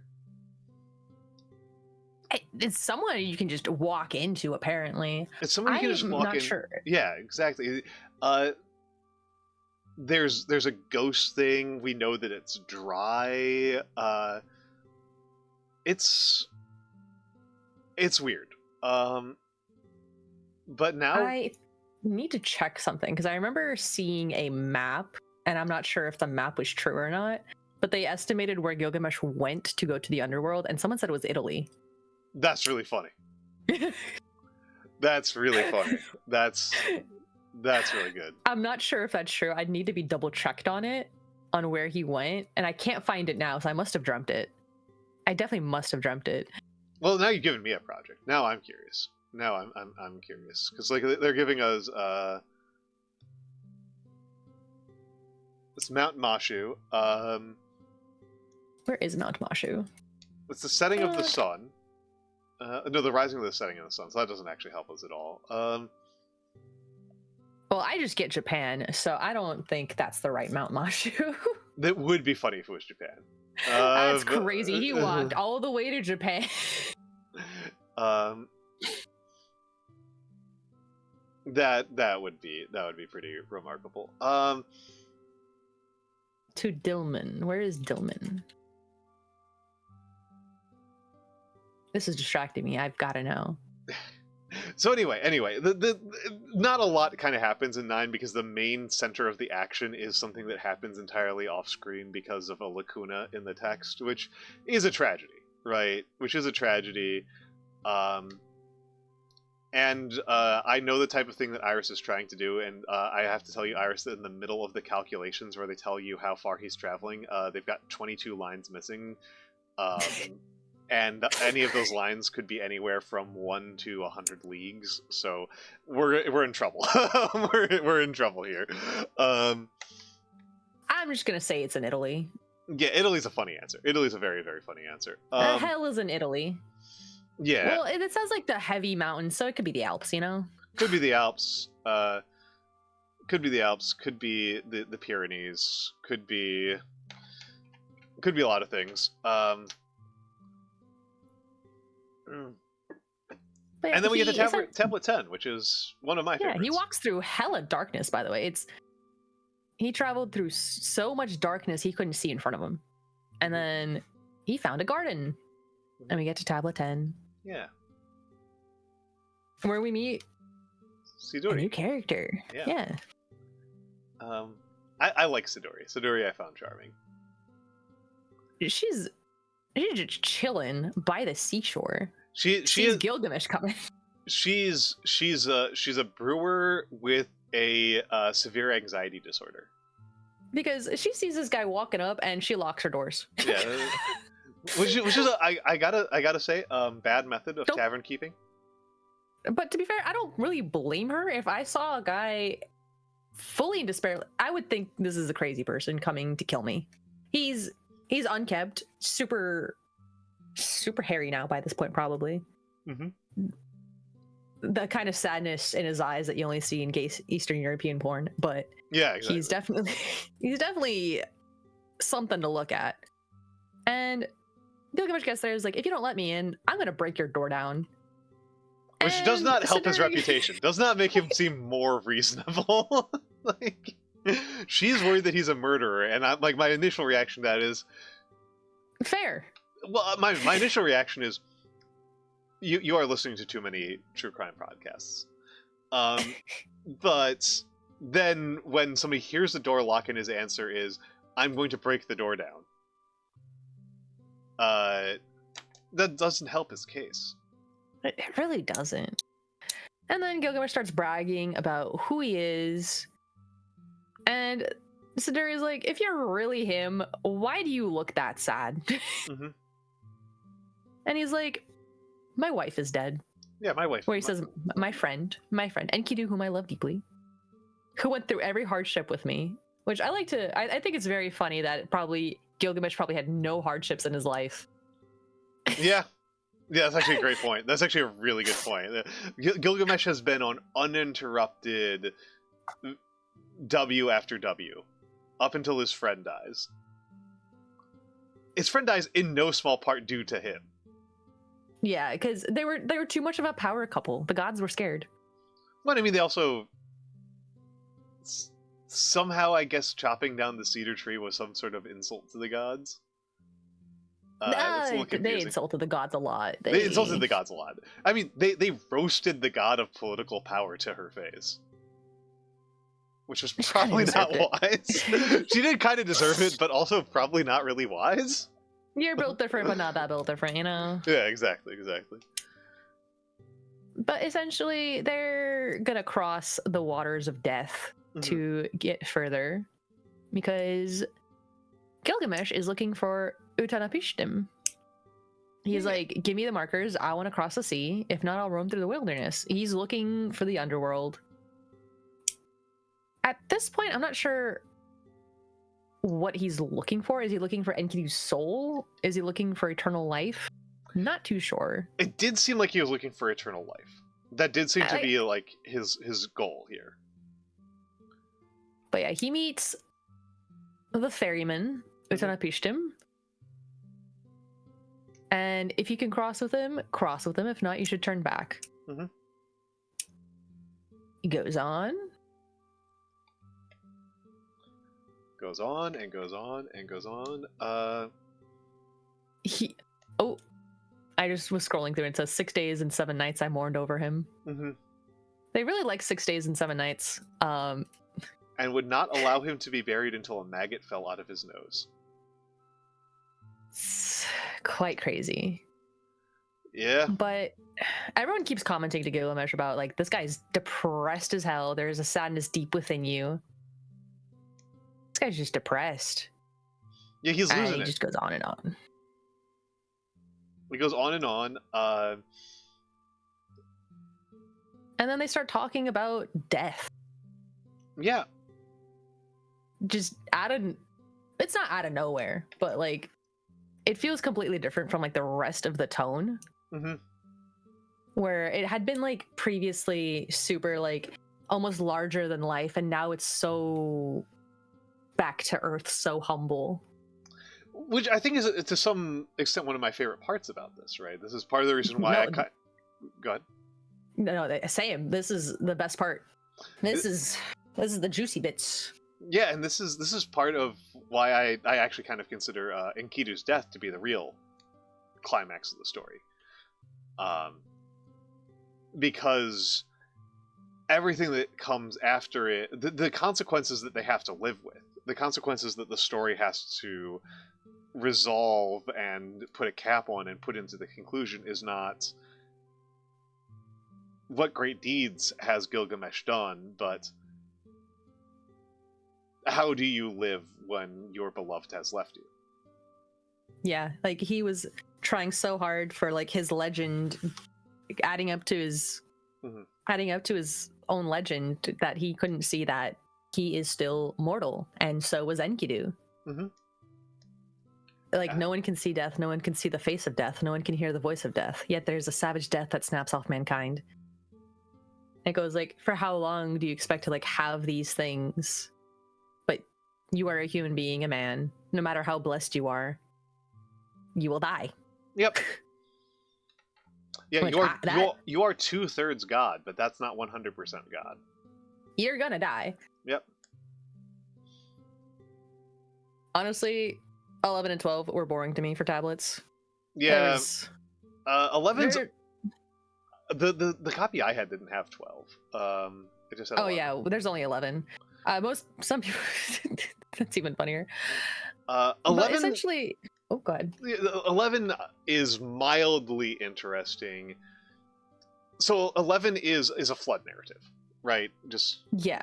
11 is I did during my high school presentation, I commented on that. Look, a biblical flood, but it's actually in the Epic of Gilgamesh. Well, and it's interesting to me because, like, one of those things that I had heard.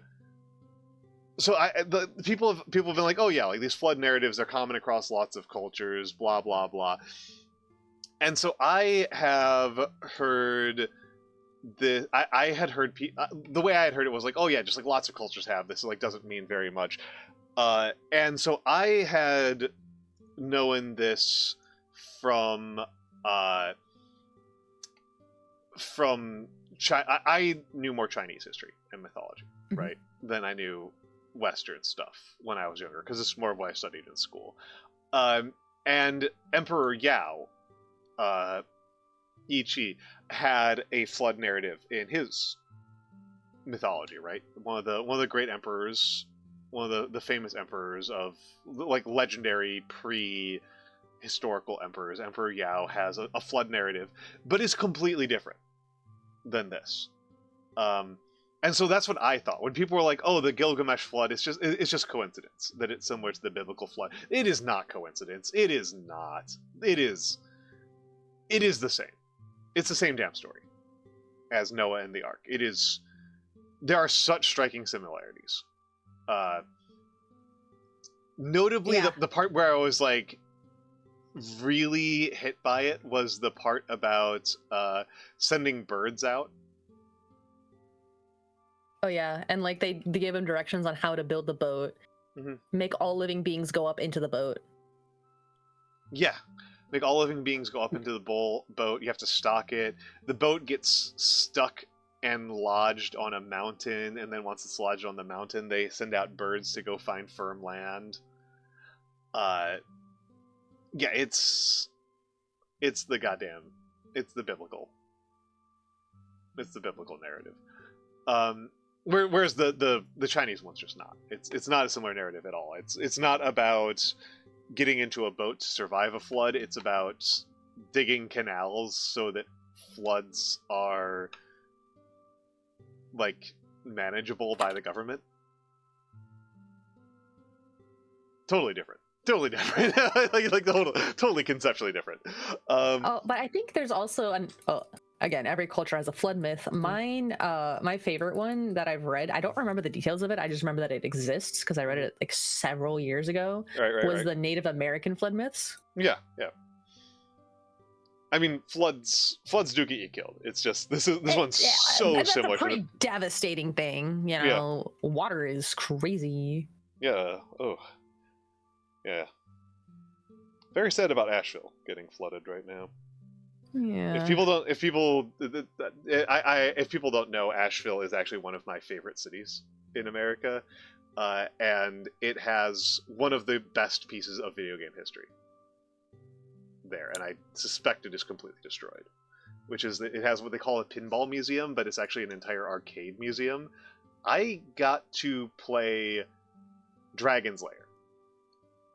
Like an OG cabinet of Don Bluth's Dragon's Lair which is wild. And I'm pretty sure that cabinet is destroyed now. But it's actually like when people ask about like traveling to America, like I actually recommend it going to Asheville above going to New York City. New York City sucks. Smells. I like New York, but I think it's better to live here than to visit.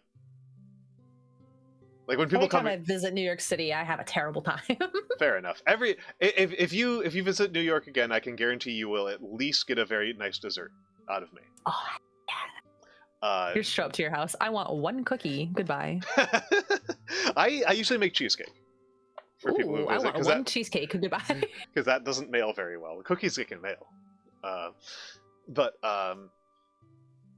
yeah, the Book 11 is not really connected to the narrative. It doesn't really have any thematic connection. I'm kind of confused as to why it's not just considered a completely different story. Like I think they included it for some reason the ferryman gets a backstory, but it's because the ferryman is immortal, right? Yeah, like this is very much more. This is not really a story about Gilgamesh. This is the first person story about a guy who survived a crazy flood.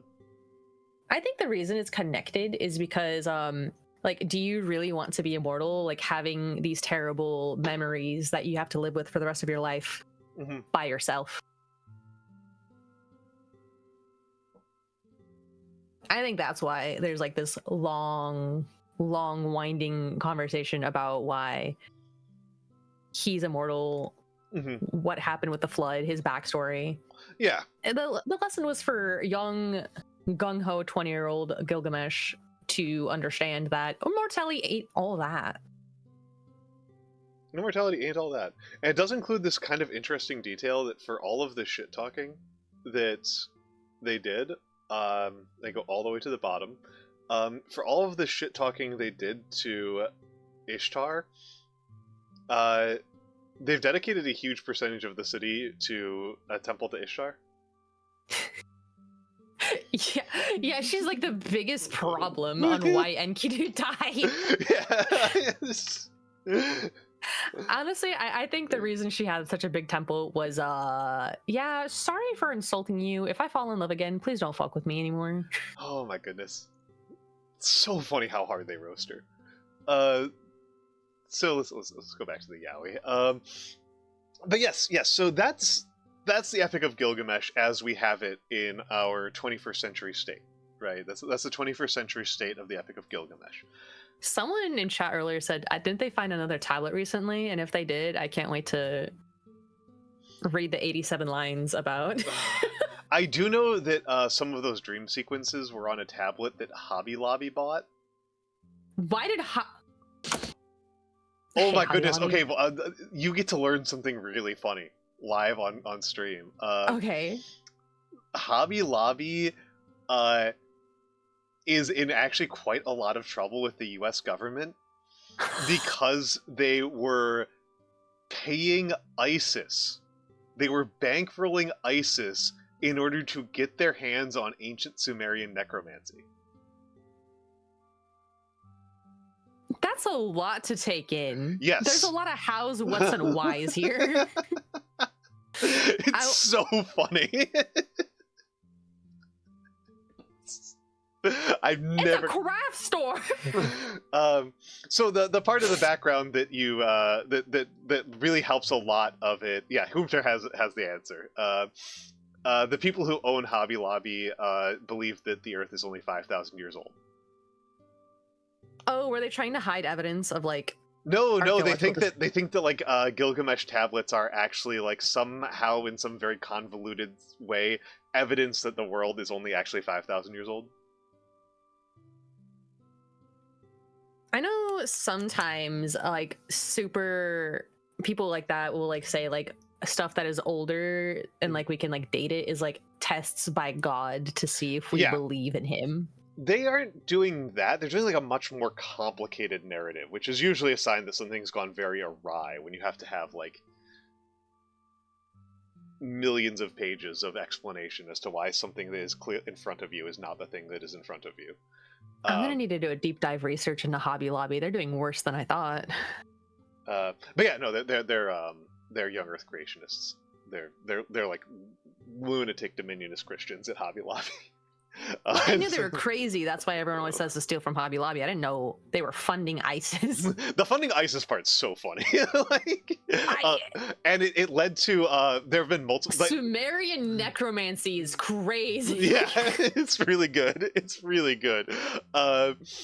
Yeah, they this led to a court case where the reason why we have access to the Gilgamesh Dream Tablet is because the federal government seized it under civil asset forfeiture.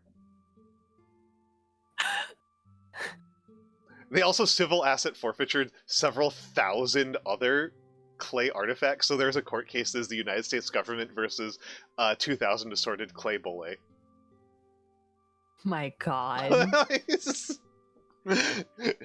is one of the funniest little side stories of the War on Terror. Can you imagine being like a hardcore archaeologist, right? And hearing this in the news, I would be beyond angry. I'd be livid. Yeah, I can. Yeah. To me, it's mostly funny, and the good news is that they're not destroying the artifacts. This is not Operation Legacy. Like they're not destroying it. They're just preserving it in a really annoying way, and they're losing, which also helps. The fact that they're getting their butt, the fact that it's not always turning out well for them makes it a lot easier for me to swallow. They're doing some forbidden research. Yeah, they're doing forbidden research.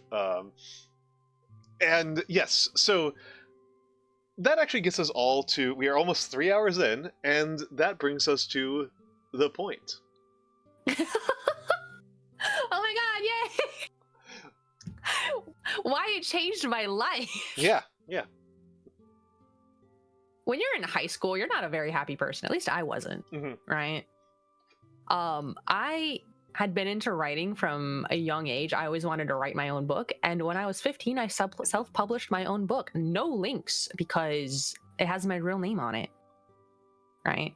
And I was so proud of this thing, and no one gave a fuck in my personal life, right? I had so many friends in my family who were like, yeah, it's all right. And none of them like read it. Okay, yeah. So I just like gave up. I was like, fuck it. Well, if no one cares then, because what's the point of creating if no one's going to consume? And right, you can create for the love of it, right? I mean, there are scientists who like publish their findings and it's not worth anything until 200 years later. Shout out to pea plants. Right? But I love validation. And when I read the Epic of Gilgamesh, I was filled with a sense of wonder, and I hadn't felt that while reading in a long time. And I've been reading longer than I can write. I would read my PS1 games. That's how I learned to read, is playing little PS1 video games, looking over my brother's shoulder as he played Legend of the Dragoon. No, not Legend of the Dragoon. The English gets real questionable at the end.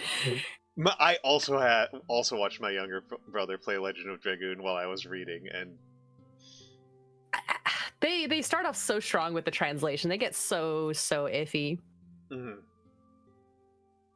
But like, there was like a love that radiated through the text, right? And like, 16, I was like somehow so hopeless about everything, which is crazy. You should have been focusing on your classes. I was like, what am I going to do in the future? Is it all even worth anything? Is there any point to keep continuing if we all just die? Is anything I leave behind going to be worth anything? And then I read the Epic of Gilgamesh, and I was like, man, maybe life ain't so bad. That's interesting. That's an interesting read. Yeah, I know. It's kind of unexpected too. Of all works and of all feelings to receive. Right. Well, I guess it's interesting to me, right? Because I unsurprisingly, I've studied an enormous amount of history, right? I've read so many things that people have left behind intentionally or unintentionally. And I have wound up on a weird avenue of, I try to... I actually kind of don't want to leave that much behind. I kind of hope to be forgotten, because I look at all the people I've known through history, and my reaction is almost a kind of anxiety of, like, I would rather not be remembered than be remembered in a way that's, like, really contrary to how I want They to find do. your diary and you wrote the most embarrassing thing, Well, and it's not that's even- all in history. Well, that's not even, like, the worst one. The worst one would be, like, I go down for, like, a really unintended consequence. Right, like, so like here's one that's like one of those ones that's like like what do you learn from this? Like a real, like, moral lesson of, like, what do you even get out of this? Is you know, there's a guy, a specific guy, who during the waning days of World War One had Hitler in his sights and decided not to shoot Hitler. And both the guy in question and Hitler corroborate the story. So, like, we're pretty sure it's a true thing. That, like, it was that Adolf Hitler. And this guy just made this decision that, like, enough random teenagers had been killed, and he just didn't want to just kill another random teenager for seemingly no goddamn reason. And for some reason, of all the random teenagers he decides to not shoot with his sniper rifle, it's Adolf Hitler. And, like, what lesson do we take out of this? Like, what is the moral lesson of this one? He had a good heart, right? He Yeah. had the right idea. Yeah. I can't really blame the guy. I certainly don't, but also, like, oh... There's also, like, the guy who, like, rejected Hitler from art school. Yeah. Well, and like, there are so many, like, little things that add up in history to create the consequence, right? Well, and yeah, there's so many, and to talk about one that's non-little. So the phrase, so, like, the way that we refer to white people as Caucasian. Yes. Okay, that's traceable to a specific German skull guy. Oh, is he the one where he said there's, like, 3 races? He had a race system, and it's the one that became popular. It's the one that became popular. And Caucasian was one of them. And he winds up with this really weird legacy. Well, because like, come on, just on the face of it. We've got a German guy in the 1700s measuring skull shapes and categorizing people into races, and is like the origin of phrases like Negroid and Caucasoid and stuff like that. So, like, obviously his legacy is predominantly, like, the ways in which scientific racism flowed from what he studied and wrote about. Except that one of his main stances, and something that, like, he spent, like, most of his career fighting with other scientists about, and with popular culture in general, that, like, he was, like, railing. He was on a crusade to demonstrate that black people are just as intelligent and creative as white people. And then he's remembered for classification. That sucks. And like, all of his, like he had so many students. So many of his students were like, he's right about everything except for this one thing where he thinks black people are smart. Like, that's crazy. Like, so frustrating, right? Like, just so unbearably frustrating. To go down in history like that would just be like,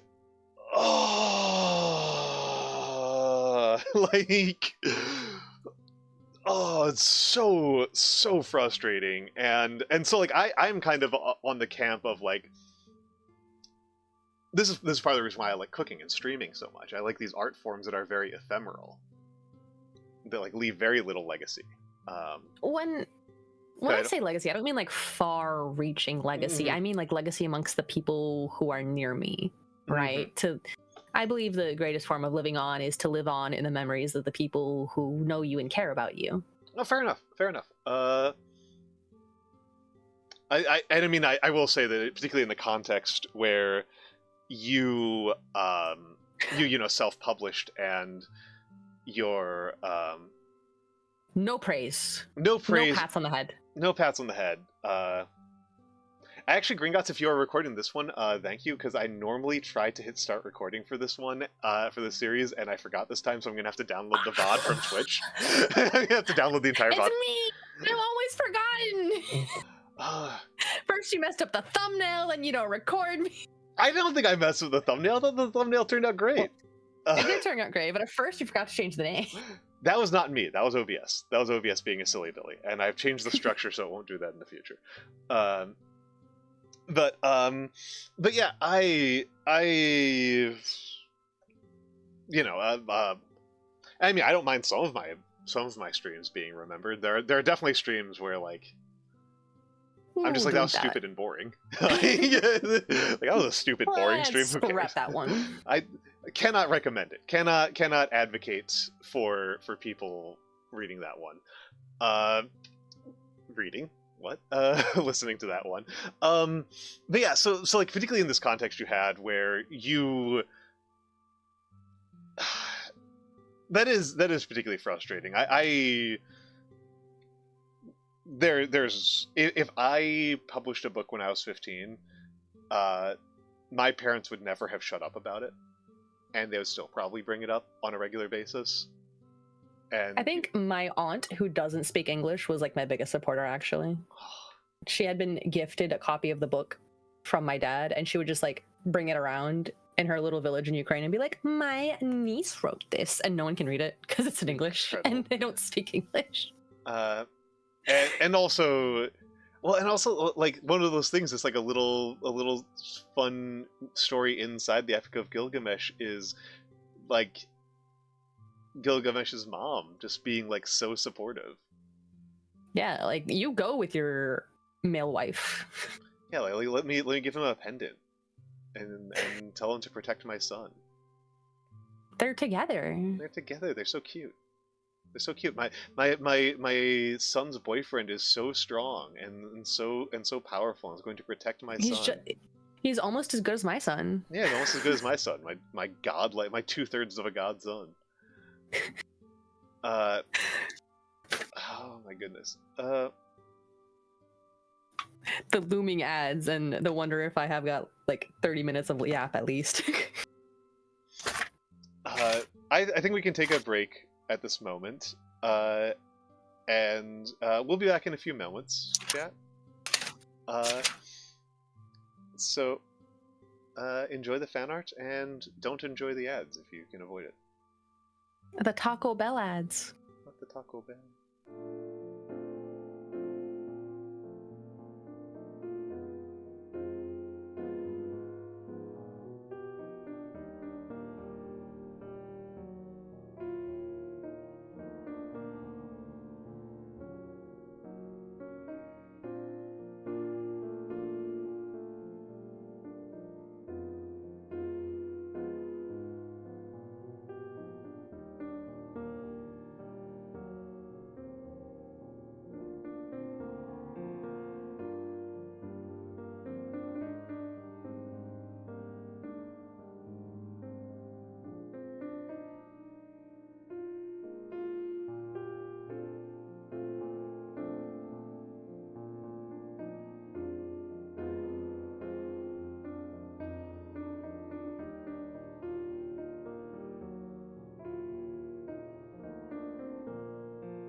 All right, we're back. We're back. We're I got a back. countdown this time.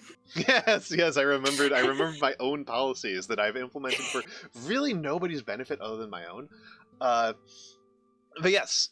So that's, I don't know.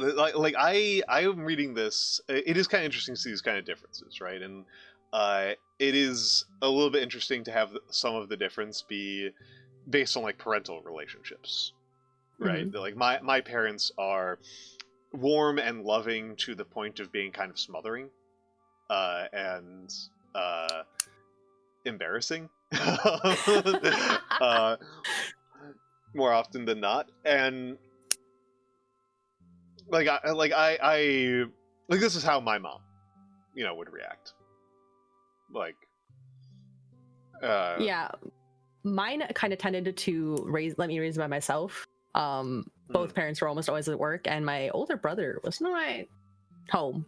ah, Books were my best friend, and later video games. video games. Video games. Yeah, World of Warcraft. I grew up in a loud household. I am the shy retiring one. I am the shy retiring quiet one in a household of giants who are loud and befriend everyone and love each other extremely dearly. Oh god, I feel like if I saw one of you on the street, I'd be like, ugh. My dad in particular is can be particularly overwhelming for people. I'm just trying to walk here. I don't need to. But I am walking here. yeah, but it's I'm from a pretty Midwestern family. I like the average New Yorker. I'm from Chicago. No New Yorkers from New York. Yeah. But yeah, it's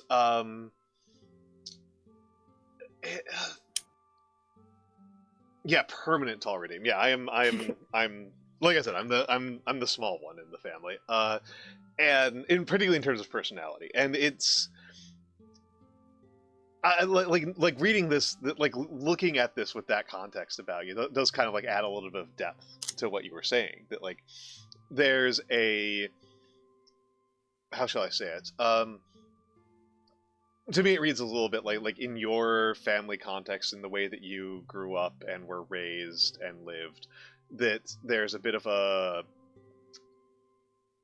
well, first of all, a lack of warmth, which you've been pretty clear about. Definitely distance. Definitely distance, but also kind of a lack of recognition. And so much of what the Epic of Gilgamesh is about recognition. Recognition and love. Recognition very and love. Much love. Very much love. Love is very important, but like one of the first things that happens in this is the trapper recognizing that Enkidu is built different. But it's that recognition across the watering hole, a human recognizing another human, seeing another human and seeing that this human can be elevated, can be raised up, can be made safe and comradely, is like kind of the start, is like the inciting point of the story. Like even recognized to be like the perfect match to Gilgamesh, right? Mm-hmm. Yeah. There's an extent to which the starting chapters of this are a meet cute, right? Our matchmaker, our people playing matchmaker, and so much of what happens in those early chapters is particularly 2 and 3 is Gilgamesh and Enkidu recognizing each other. Like, you are my equal, you are my perfect, you are my life partner. Yeah, everything together. Well, and also like all of that. And I mean, they also fight too, like because they recognize each other as strong enough to be worth fighting. Which to young gung ho men, very important. Yeah. No, this was their equivalent of 1v1ing, doing 1v1 in the arena. Yeah, this is their 1v1 in the marital bedchamber. Yeah, 1v1 in the marital bedchamber. Yeah, exactly. And it's and that is, again, that's so much of what this is about. And to a certain extent, like, that's also kind of what the ending of this is about, is that Gilgamesh not really understanding death until it comes for somebody he recognizes as his own equal. Yeah, because lots of people die over the course of the epic, right? It's just they're both unnamed and in the hundreds, and nobody is phased. Mm-hmm. I think it's fairly obvious that Gilgamesh's father is dead. Yeah, never mentioned. Never mentioned and Gilgamesh is king. Yeah. His mom's around, and Gilgamesh is king. So his dad had to die at some point, right? And that clearly wasn't a hardship, since he had never experienced hardship before. Yeah. He rip bozo, he said to his dad. It was like, all right, I got my mommy. I don't give a fuck. Gilgamesh really said, I just can't wait to be king. It was like, thank God, put that crown on my head. Yeah, Gilgamesh was very much a sheltered man. Yeah, he's very much like the Buddha before he went out on his famous carriage ride. Like, he's outside of all of the world's problems, and it isn't until he recognizes Enkidu as an equal that he understands that bad things can happen to him too.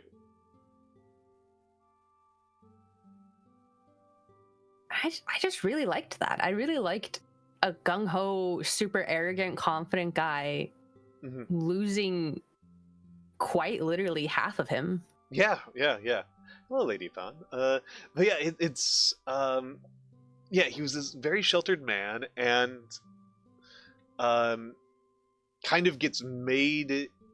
Here's actually a somewhat interesting element to this. So there's like this big emphasis on Enkidu becoming human through sex. Like he learns how to be civilized through having sex with Shaman. Fucked his brains in. Yeah, fucked his brains in. But Gilgamesh doesn't. Gilgamesh learns to be human in a very critical way from his relationship with Enkidu, which is also very much sexual. I also find interesting that when Enkidu dies and Gilgamesh becomes more wild, I guess that's like him returning to his innocence as well. Like a child discovering like other parts of him. Yeah, that's a good point. Yeah. I mean, yeah, regenerative. That's kind of a bit of the start point, is that Gilgamesh is, as they say, wise to perfection. But there's kind of the implication of the start of it is that he's one of those. He's like too perfect, right? His perfection has blinded him to his own weaknesses. That Gilgamesh needs to be humbled because he's too strong, he's too powerful, he's too sexy, and so he doesn't seem to understand that he's going to die. He is built different, but he seems to have internalized his built differentness so thoroughly that he's incapable of being like a real human person, right? I think what's interesting to me is I like to think that Gilgamesh at the beginning, before he met Enkidu, probably could have passed the test to become immortal. Yeah. But because he grew more human and he grew to love, that's why he couldn't pass the test, because he had embraced his humanity. Mm-hmm.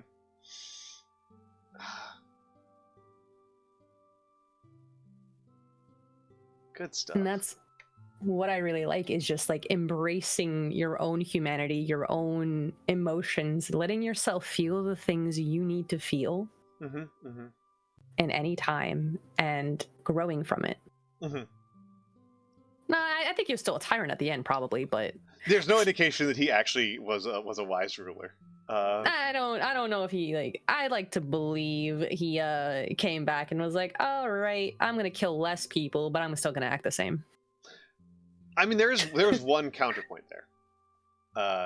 There's one counterpoint there, which is that he pretty clearly isn't ruling. Yeah. you kind of fuck off. Yeah, he did kind of just go off. Like, yeah, he might just be switching places with Enkidu then and just becoming a full wild man. He's gonna go to the watering hole later. This is the origin story of how the temples. It's actually a time loop. Oh no, not a time loop. Oh my. Okay, actually, that's a banger of. That's that would a banger. be a banger. Yeah. It's actually even better if Gilgamesh just loves himself. Oh my god, the self-cessed time loop. Maybe Enkidu protesting him to hunt Humbaba was like, hey, bro, this isn't a good idea because this like inflates Gilgamesh's ego that he killed Humbaba. Oh my goodness. Oh my god. Wait, there's too much that fits with this theory. Oh no, this is too much. This is too much. Oh my goodness. Oh my goodness. That's too much, man. That's too much, man.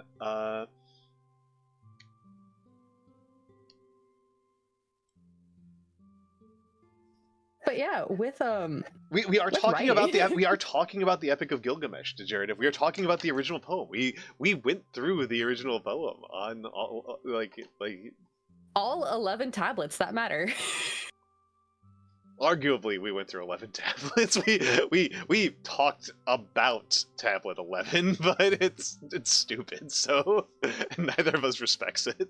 We also talked about tablet 8. Wink. Oh, tablet. Ugh, gross. Tablet 8. Do better, tablet 8. No. I'm just using this fan art from from Fate because it's really funny that this is how they interpreted Gilgamesh and Enkidu. Yeah, I'm just doing it because it's funny. I'm just doing it because it's funny. I can see how that might be confusing for. Yeah. Maybe we should leave up this one. This one's much less. This one's much more lore accurate. Him and his pendant. My goodness. The pendant, yeah. I'm very fixated on that. I love that little pendant. They've got this whole horrifying monstrous head, and you just eyes go straight to the pendant. Tablet 8, the pendant is locked on. No one on Earth loves Tablet 8.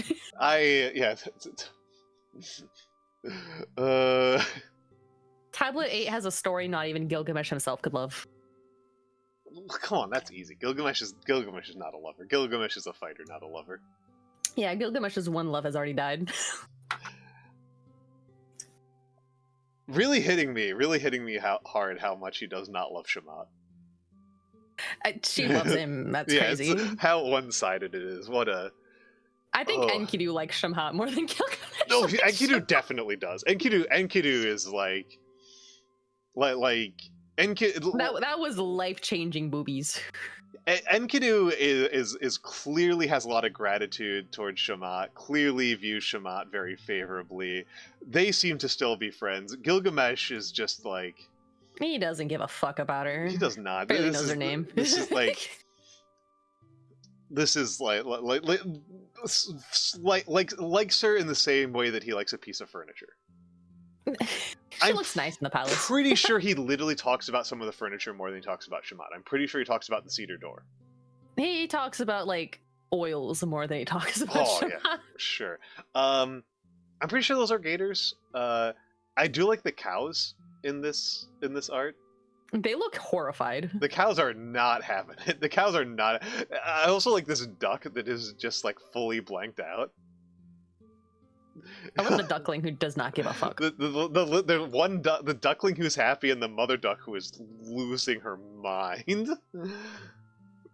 So distressed. So distressed. A huge percentage of the animals in this are having a terrible time. It's just... Uh, But yeah, leading into after I read the Epic of Gilgamesh, Yeah. I'm just gonna talk about myself for a little bit. please do. It's lovely. So I didn't really get too much back into writing. I did start reading again after that. I don't read anymore because I'm tired. It comes and goes in phases, you know. I want to get back into reading, but I'm tired. It comes all and the goes time. in phases for me. I read in August. I read like 12 books or some shit. And but in like July I read like one. I think I've read like 2 books this whole year. Yeah, it's real bad. But I read a lot more manga than I do books these days. I count manga. I'm counting manga. Oh, you're counting manga? Okay. I've read hundreds of manga. Separate mangas or chapters of manga? Because I'm counting separate mangas. Like if I read 100 chapters of a manga, that's one. I've read a lot. Okay. A lot of them are censored, but weak. No. I mean the lightsabers. They're wieners. I mean that's weak of them. That's weak of them. Yeah. You know, sometimes it's a little bit of a jump scare. I do like when they're censored. Okay. Oddly enough.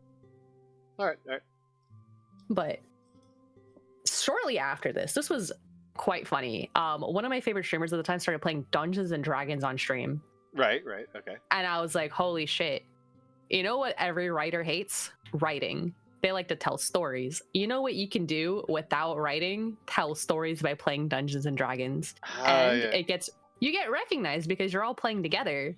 Mm-hmm. And it was like the discovery into my favorite thing ever. Like it just all lined up. Like right when I was like, oh, there's still hope and people can still love each other and recognize each other. Like if like the oldest literature is about love and recognition. Absolutely. It's very much about love, it's about recognition. It's interesting to me that it was so often sold to me as being about like, particularly the first, because of that first chapter, right? It's about like the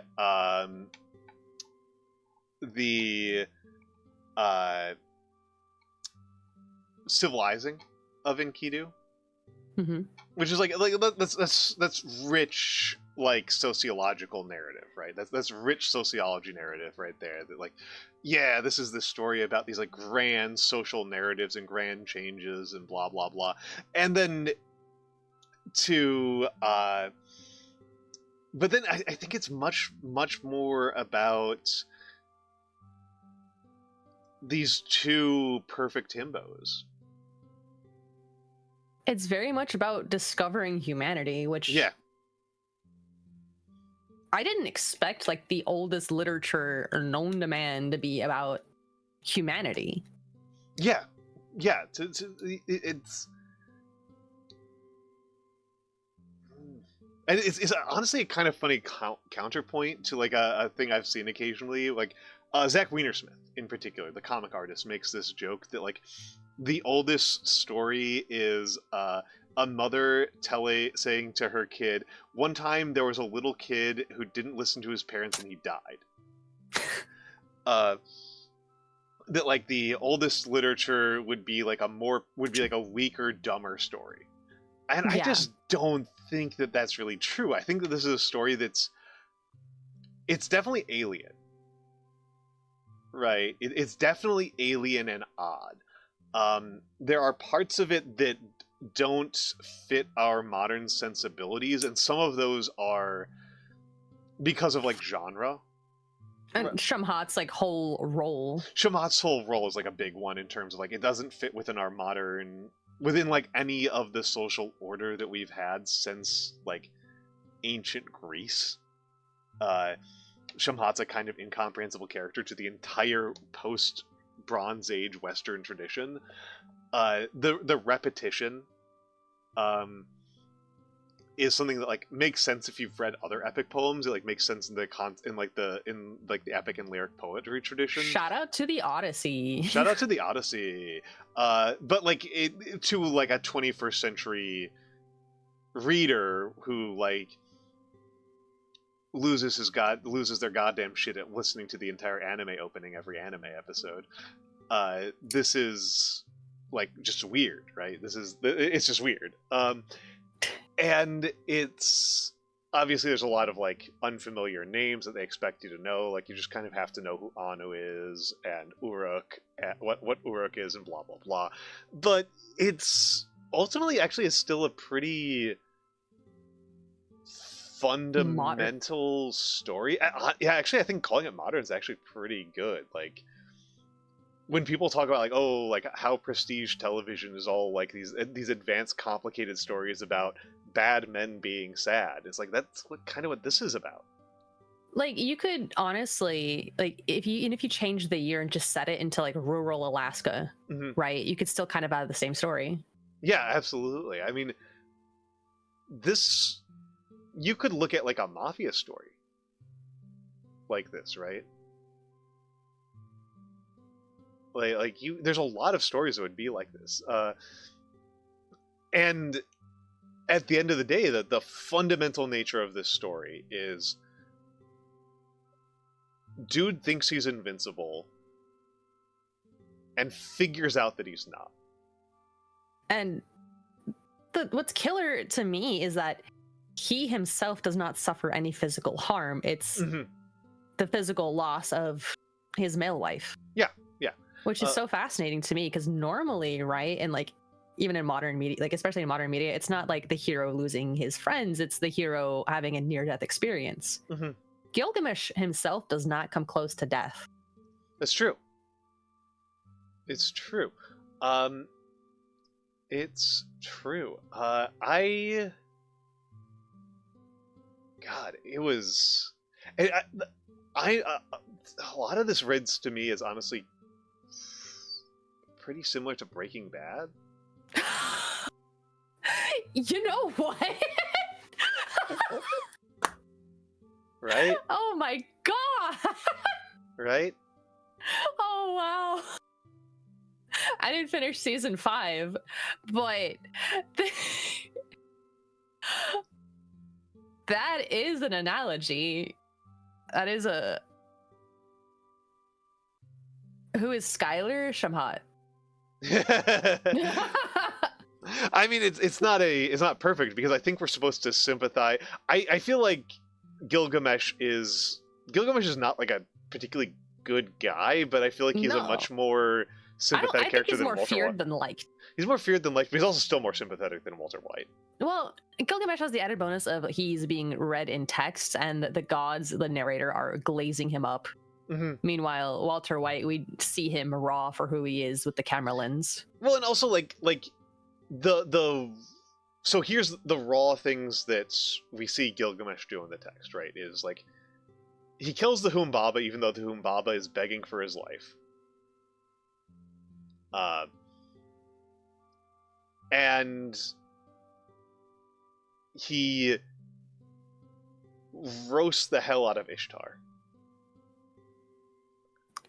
I think, right? And I think we kind of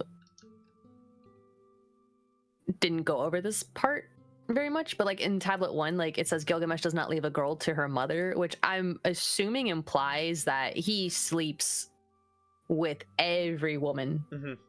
No woman is not touched by Gilgamesh. Sorry, that does create a really funny thing of like emphasizing that like Gilgamesh needed the gay. Yeah, Gilgamesh did not enjoy any of those women, even though he partook of them. He he only really cared about Enkidu.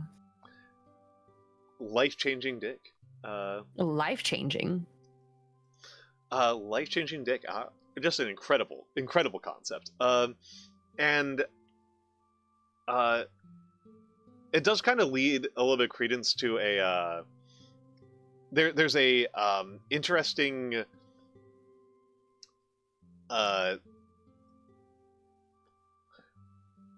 interesting in a bad way. I want to be clear here. This is like I don't want anybody to get it twisted and think that I think this is a good thing, but there is a interesting bad old approach to homosexuality. This was somebody really laid into Foucault with this argument back in the day that homosexuality is about being unwilling to treat the other uh, as, in this case, women as like fully human, being unwilling and being afraid to encounter the other,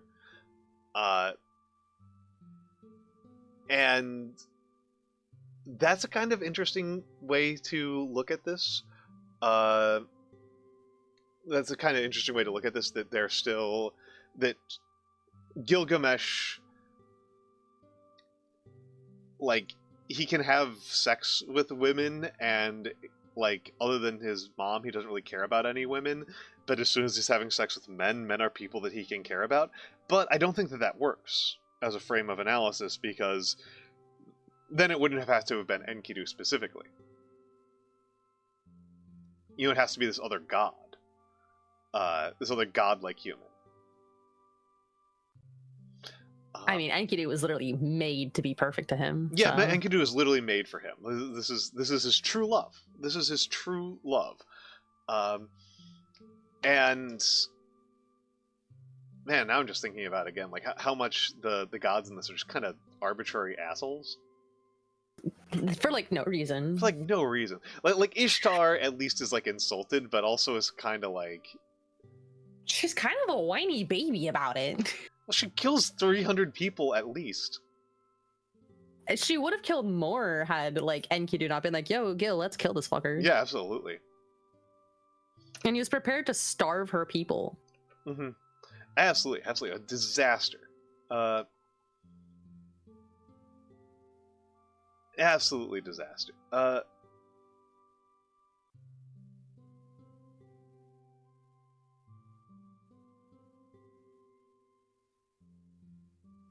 Oh man, what a ride! This is, and again, like this is a quite modern story. Like I said, it makes me think a bit about Breaking Bad. It makes me think of one of my favorites, Madoka.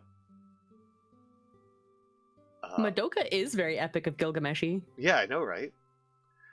Would you say Homura is Gilgamesh? Yeah. I mean, there's obviously important differences in all of these. It's not like everything is just like a one-to-one. I don't know that the extent to which Madoka is Enkidu is, I think, complicated. Because if there's anything that defines Madoka as a character, it's that she wants to die. Well, not at first, you know. Well, not in the first timeline. So into it.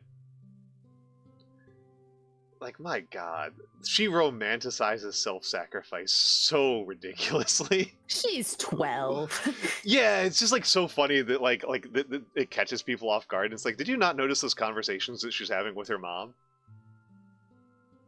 It also reminds me of like Hunter x Hunter, right? Which I haven't watched, is another. So you're gonna have to fill me in. Yeah. So it's about two 12-year-olds. Well, there's a group of them. There's a friend group, but the first part focuses on the 12-year-olds of the group. Dark-haired boy named Gon and a white-haired boy named Killua. Mm-hmm. And quite interestingly, Gon grows up on an island, mostly just like fishing, hunting, right? And then he wants to join these exams, typical shonen. He wants to join the exams so he can get a license so he can find his father. Okay. Does not give a fuck about his mom. Killua grew up in a family of assassins, kills people. He's also 12. Goes to the hunter exams, and they immediately become best friends. Right. Because they look at each other and they're like, hey, we're the same age. And they just become friends immediately. That's so funny, especially like in a school environment where on average a person that you meet is the same age as you. No, it's not a school environment. These are grown adults. For, like these exams are like life or death type things. Okay. Everyone around them is like much older. Okay. So like they're the youngest two there. Mm-hmm. And it's actually, my favorite part about that one is that they're 12 and people forget that 12-year-olds have different moral compasses than adults. Yeah, that's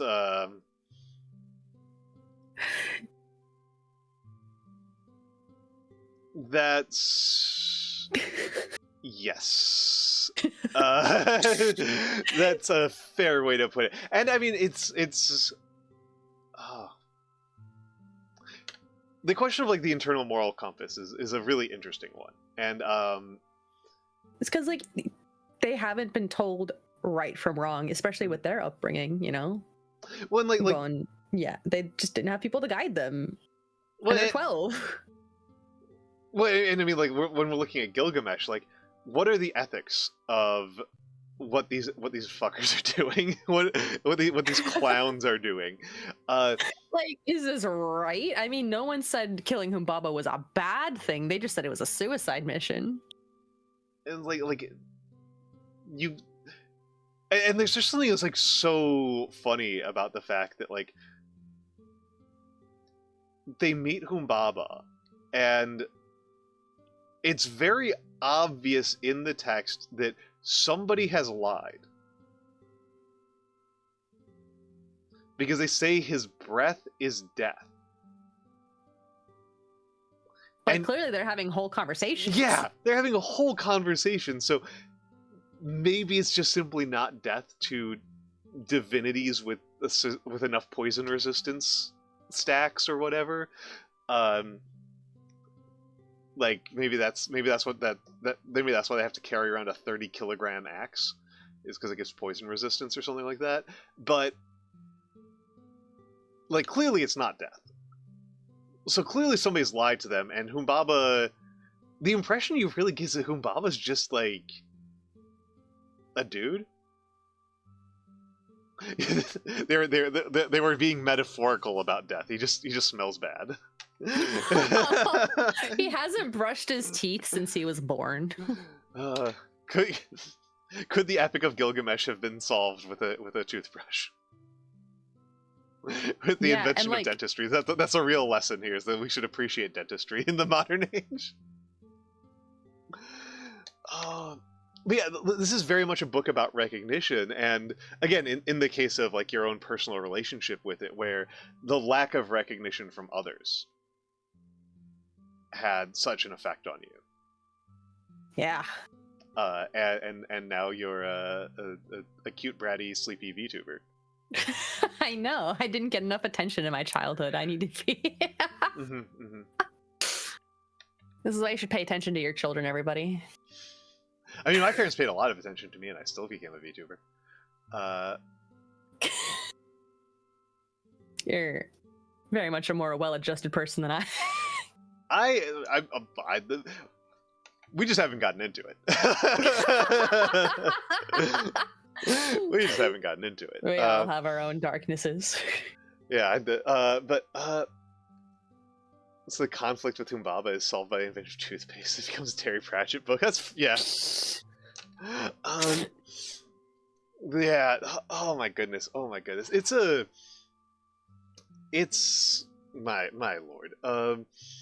Yeah, that's why I love the classics so much, because like despite them being so old, like you're like, how can you even relate to something written 5,000 years ago? And it's pretty easily, actually. Yeah, no, this is very easily relatable. Like there's definitely some stumbling over like translation choices and word choices and stuff like that. And over 3,000 missing lines. Yeah, missing lines, and I think I actually figured out what's going on with the typos in this.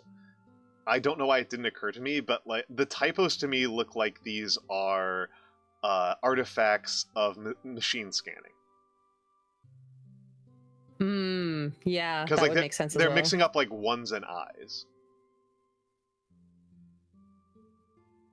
Which would make sense. Which like is not like a mistake that makes sense for a human to make, like typing quickly. Those things aren't close to each other, etc., etc. So this does look like it looks like we read like a pretty typo-ridden version of this. But even without the typos, it's like, oh yeah, you're missing like 67 lines where the action of this entire tablet is resolved off screen. Shout out to the Scorpion guy. Shout out to the Scorpions. And it's pretty. It's kind of fascinating how easy it is to relate to these characters, and like despite them being so larger than life, they're still human. They're still human, and I don't know. I find Shamat to be a really interesting character. Uh, I think that this is, there's something kind of like interestingly refreshing about going back so old. Because right, I actually love studying this era. I actually love this era, and no small part of it is because there's a phrase from history as a discipline, that the past is a foreign country. The past is a foreign country, and the oldest, and so people often take this to mean that the past is very, they do things differently there, but they also do some things the same.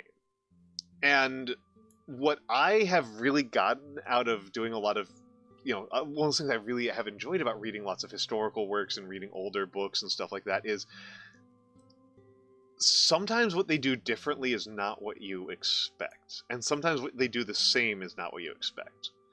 I feel like every fucking generation I have read opinion pieces from thinks that the habit of young men taking pointless, stupid risks to impress other young men is something that is unique to their generation. It's all throughout history. Yeah. Young men love to shoot the shit with other young men. Yeah, so but you can just you could tell. I'm pretty sure that you could talk about the Epic of Gilgamesh and what Gilgamesh and Enkidu do in this story, and if you phrased it the right way and were careful about the use of proper nouns, somebody would think it was because of TikTok. Right? Somebody would be like, "Oh, before TikTok, I went to a foreign country to kill a big frog, and I brought my best bro with me." Yeah. So like, "Oh, TikTok is driving kids insane." But there's other stuff that's very much foreign, and like I said, Shamat is a very difficult character for us to parse.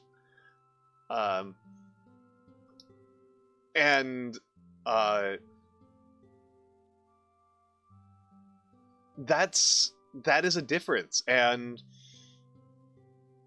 this respecting women's sex work is definitely a difference. Oh my goodness, yeah. I would be unsurprised if this book is fairly frequently banned, which would mean 3 books in a row that I've had on here are fairly frequently banned. Let me see. Has the Epic of Gilgamesh been banned? Yeah. Ooh. In 1991, someone tried to ban it in Maryland. Nice. I mean, the vast majority of book bannings have... Oh, because it was a sexual reference? Yeah, of course. Sexually descriptive and explicit content? Yep. Because of the sex. Because of the sex.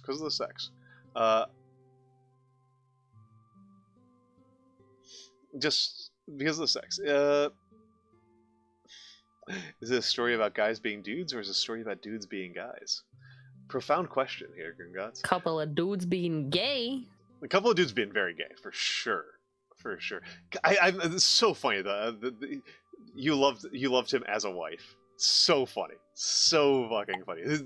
Just no ambiguity here at all. Wonderful. Right there in the text, gay. Gay, just gay. Just gay.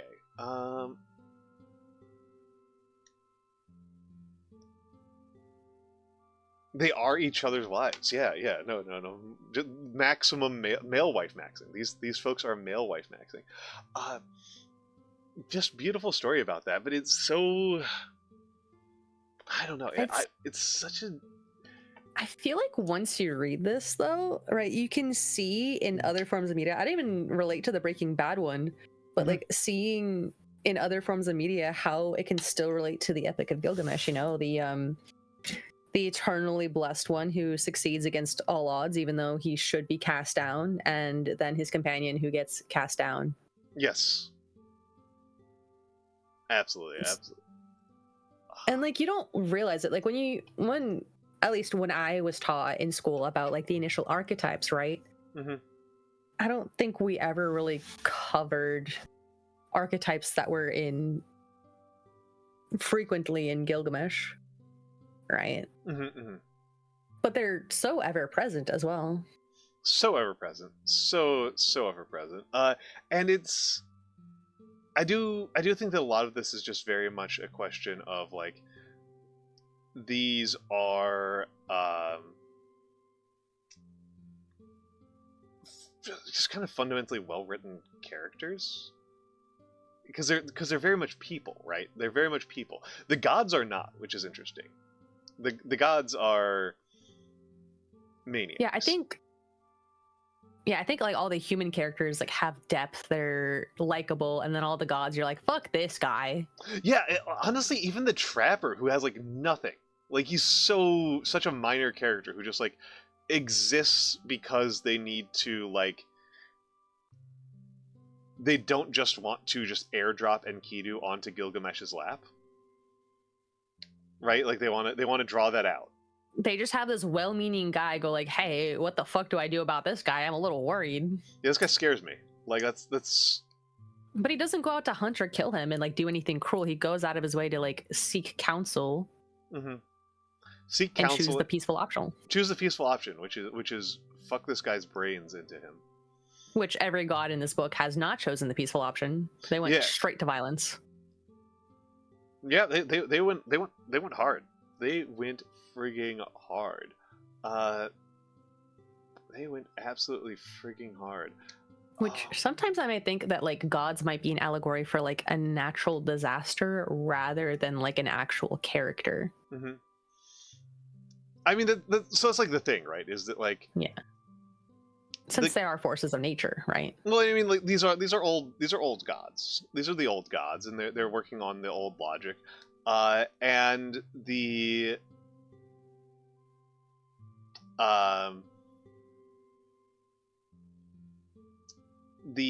old the way that kind of old gods work in this logic is that like they're kind of big humans. They're members of your community. They're big humans, but they're also like kind of warped by the fact that they both have natural domains and have outrageous power. Which is part of what Gilgamesh is about in general, right? That like Gilgamesh is more powerful than any human, and it causes him to have a kind of warped perspective on the world. It causes him to oppress his people. Too close to God than man. Yeah, exactly. And the 2/3 God is kind of the center of his weakness. It's both his strength and his weakness. Whereas Shamat's just like entirely sympathetic. Right, like Shamat's just cool. For me, that did it for her. But for why I like her is like her just going, yeah, I fucked you for 6 days and 7 nights, but I love Gilgamesh. But I love Gilgamesh. This is all a side story. I am going to bone you until you are ready to meet my real boyfriend. If you want to be her boyfriend, it's a guy she really likes. Oh my god, yeah. This just. I think the funniest possible option is that like Gilgamesh has never slept with Shamat. That's really funny. That's especially in light of the fact that apparently he's having sex with like everybody. I like to think it's everyone but her. Oh my! There's such a good story here to be written in the margins. There's such a good fanfic possibility for like the parts like tablets 2, 3, 4, 5 from Shamat's perspective. Where she's like being left on red by Gilgamesh to go fuck his new god-given boyfriend. Yeah, and she's like, hey, so after you and Enkidu finish eating grapes off of each other, can we? after you blew out Gilgi's back, did he say anything about me? Is he thinking about me at all? Did he look in the direction of the token I gave him? So I'm throwing a party and you're invited, and like I would really appreciate if you could invite Gilgi.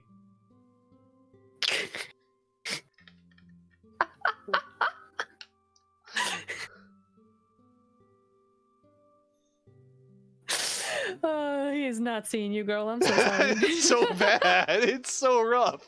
It's so rough. Like, I just think about it like, oh my god, oh my god. Now I'm making myself like sad thinking about this poor girl that like people are like tell Gilgamesh like, yo, we found this dude who's like just as jacked as you, who's just as hot as you. Like we need to figure out how to get into the temple, and he's like, well, I got this simp. She had annoyed him for the last time. He's like, just get the fuck out of town for a little bit. Well, not even that. He's just like, well, what can I use her for? Go fuck this random wild man. You know what I'd really like? You know what would really impress me, Shamat? If you fucked somebody else. Yeah. Oh. Oh. Poor thing. Oh, poor girl. Poor girl. Oh my goodness. Okay, this is hard not to think about. I think we've got a real story on our hands. I think we've got a banger of a story on our hands about like the Epic of Shamat. It's such a story of like, and we've seen these stories so many times before. The girl who is just like so down bad for the guy who does not give a shit. It's such a story. I think there's a lot of fuel left for that as a type of story, and I think that this is like such a good instantiation of it. And for all of that, despite the fact that it feels very much like Gilgamesh treats her as just a tool, she feels like a person. She does. Like despite like barely any care towards her. Yeah, I think that actually that's part of why it feels so obvious that Gilgamesh is instrumentalizing her. Is that she seems to have some real like human speaking lines, and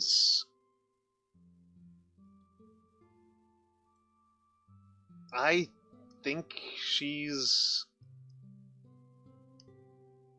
I think she rocks, to be honest. I just flat out think she rocks.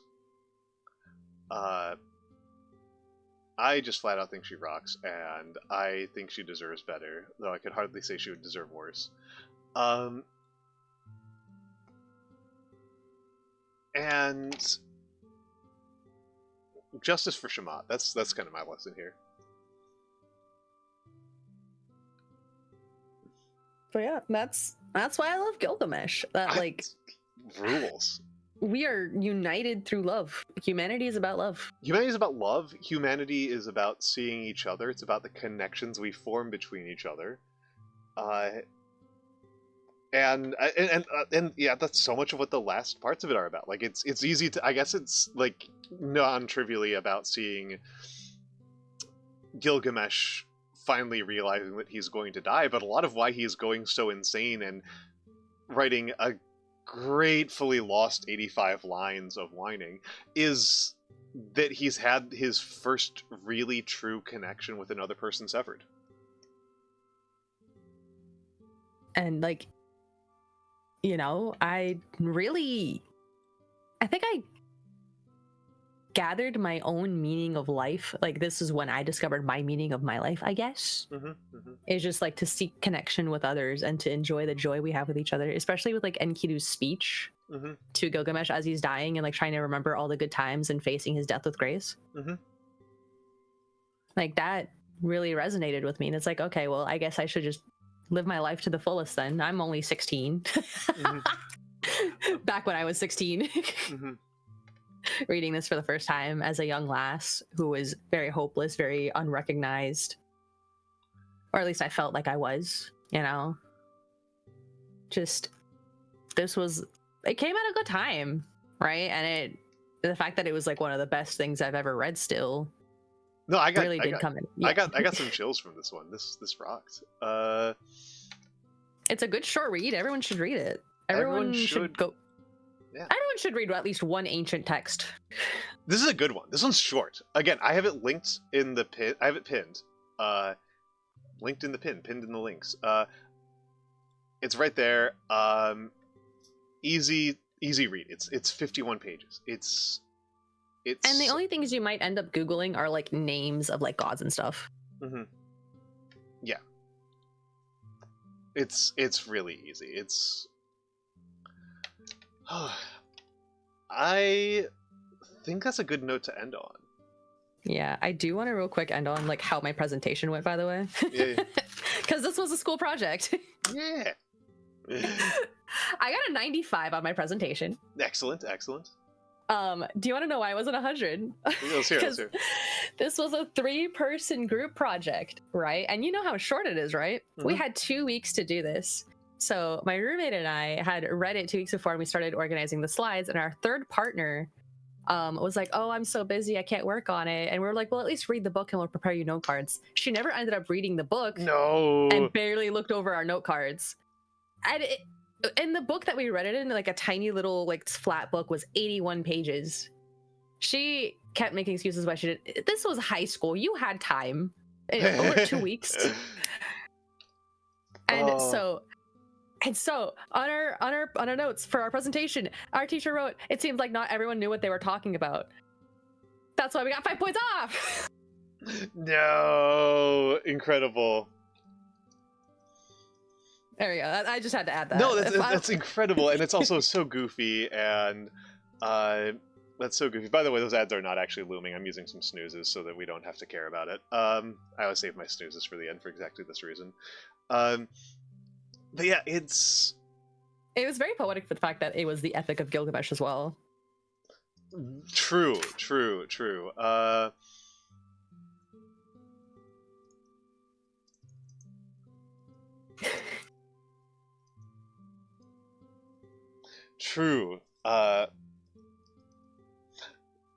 But yeah, I thought it was, oh my goodness, really, really goofy stuff. Man. Now I'm imagining that you're so yeah, it was 3 people, right? Yeah, it was a 3-person. It was supposed to be a 20-minute presentation. So in this 3-person project, in this 20-minute presentation, who is the Gilgamesh, the Enkidu, and the Shaman? Ooh. I feel like the person who didn't follow the work was the Shaman. The person who was just like, yeah. Honestly, that's why she couldn't. Honestly, my roommate at the time cared more about our Shamhat, so I guess I was Gilgamesh. I could not give a fuck about her. She had let me down in a previous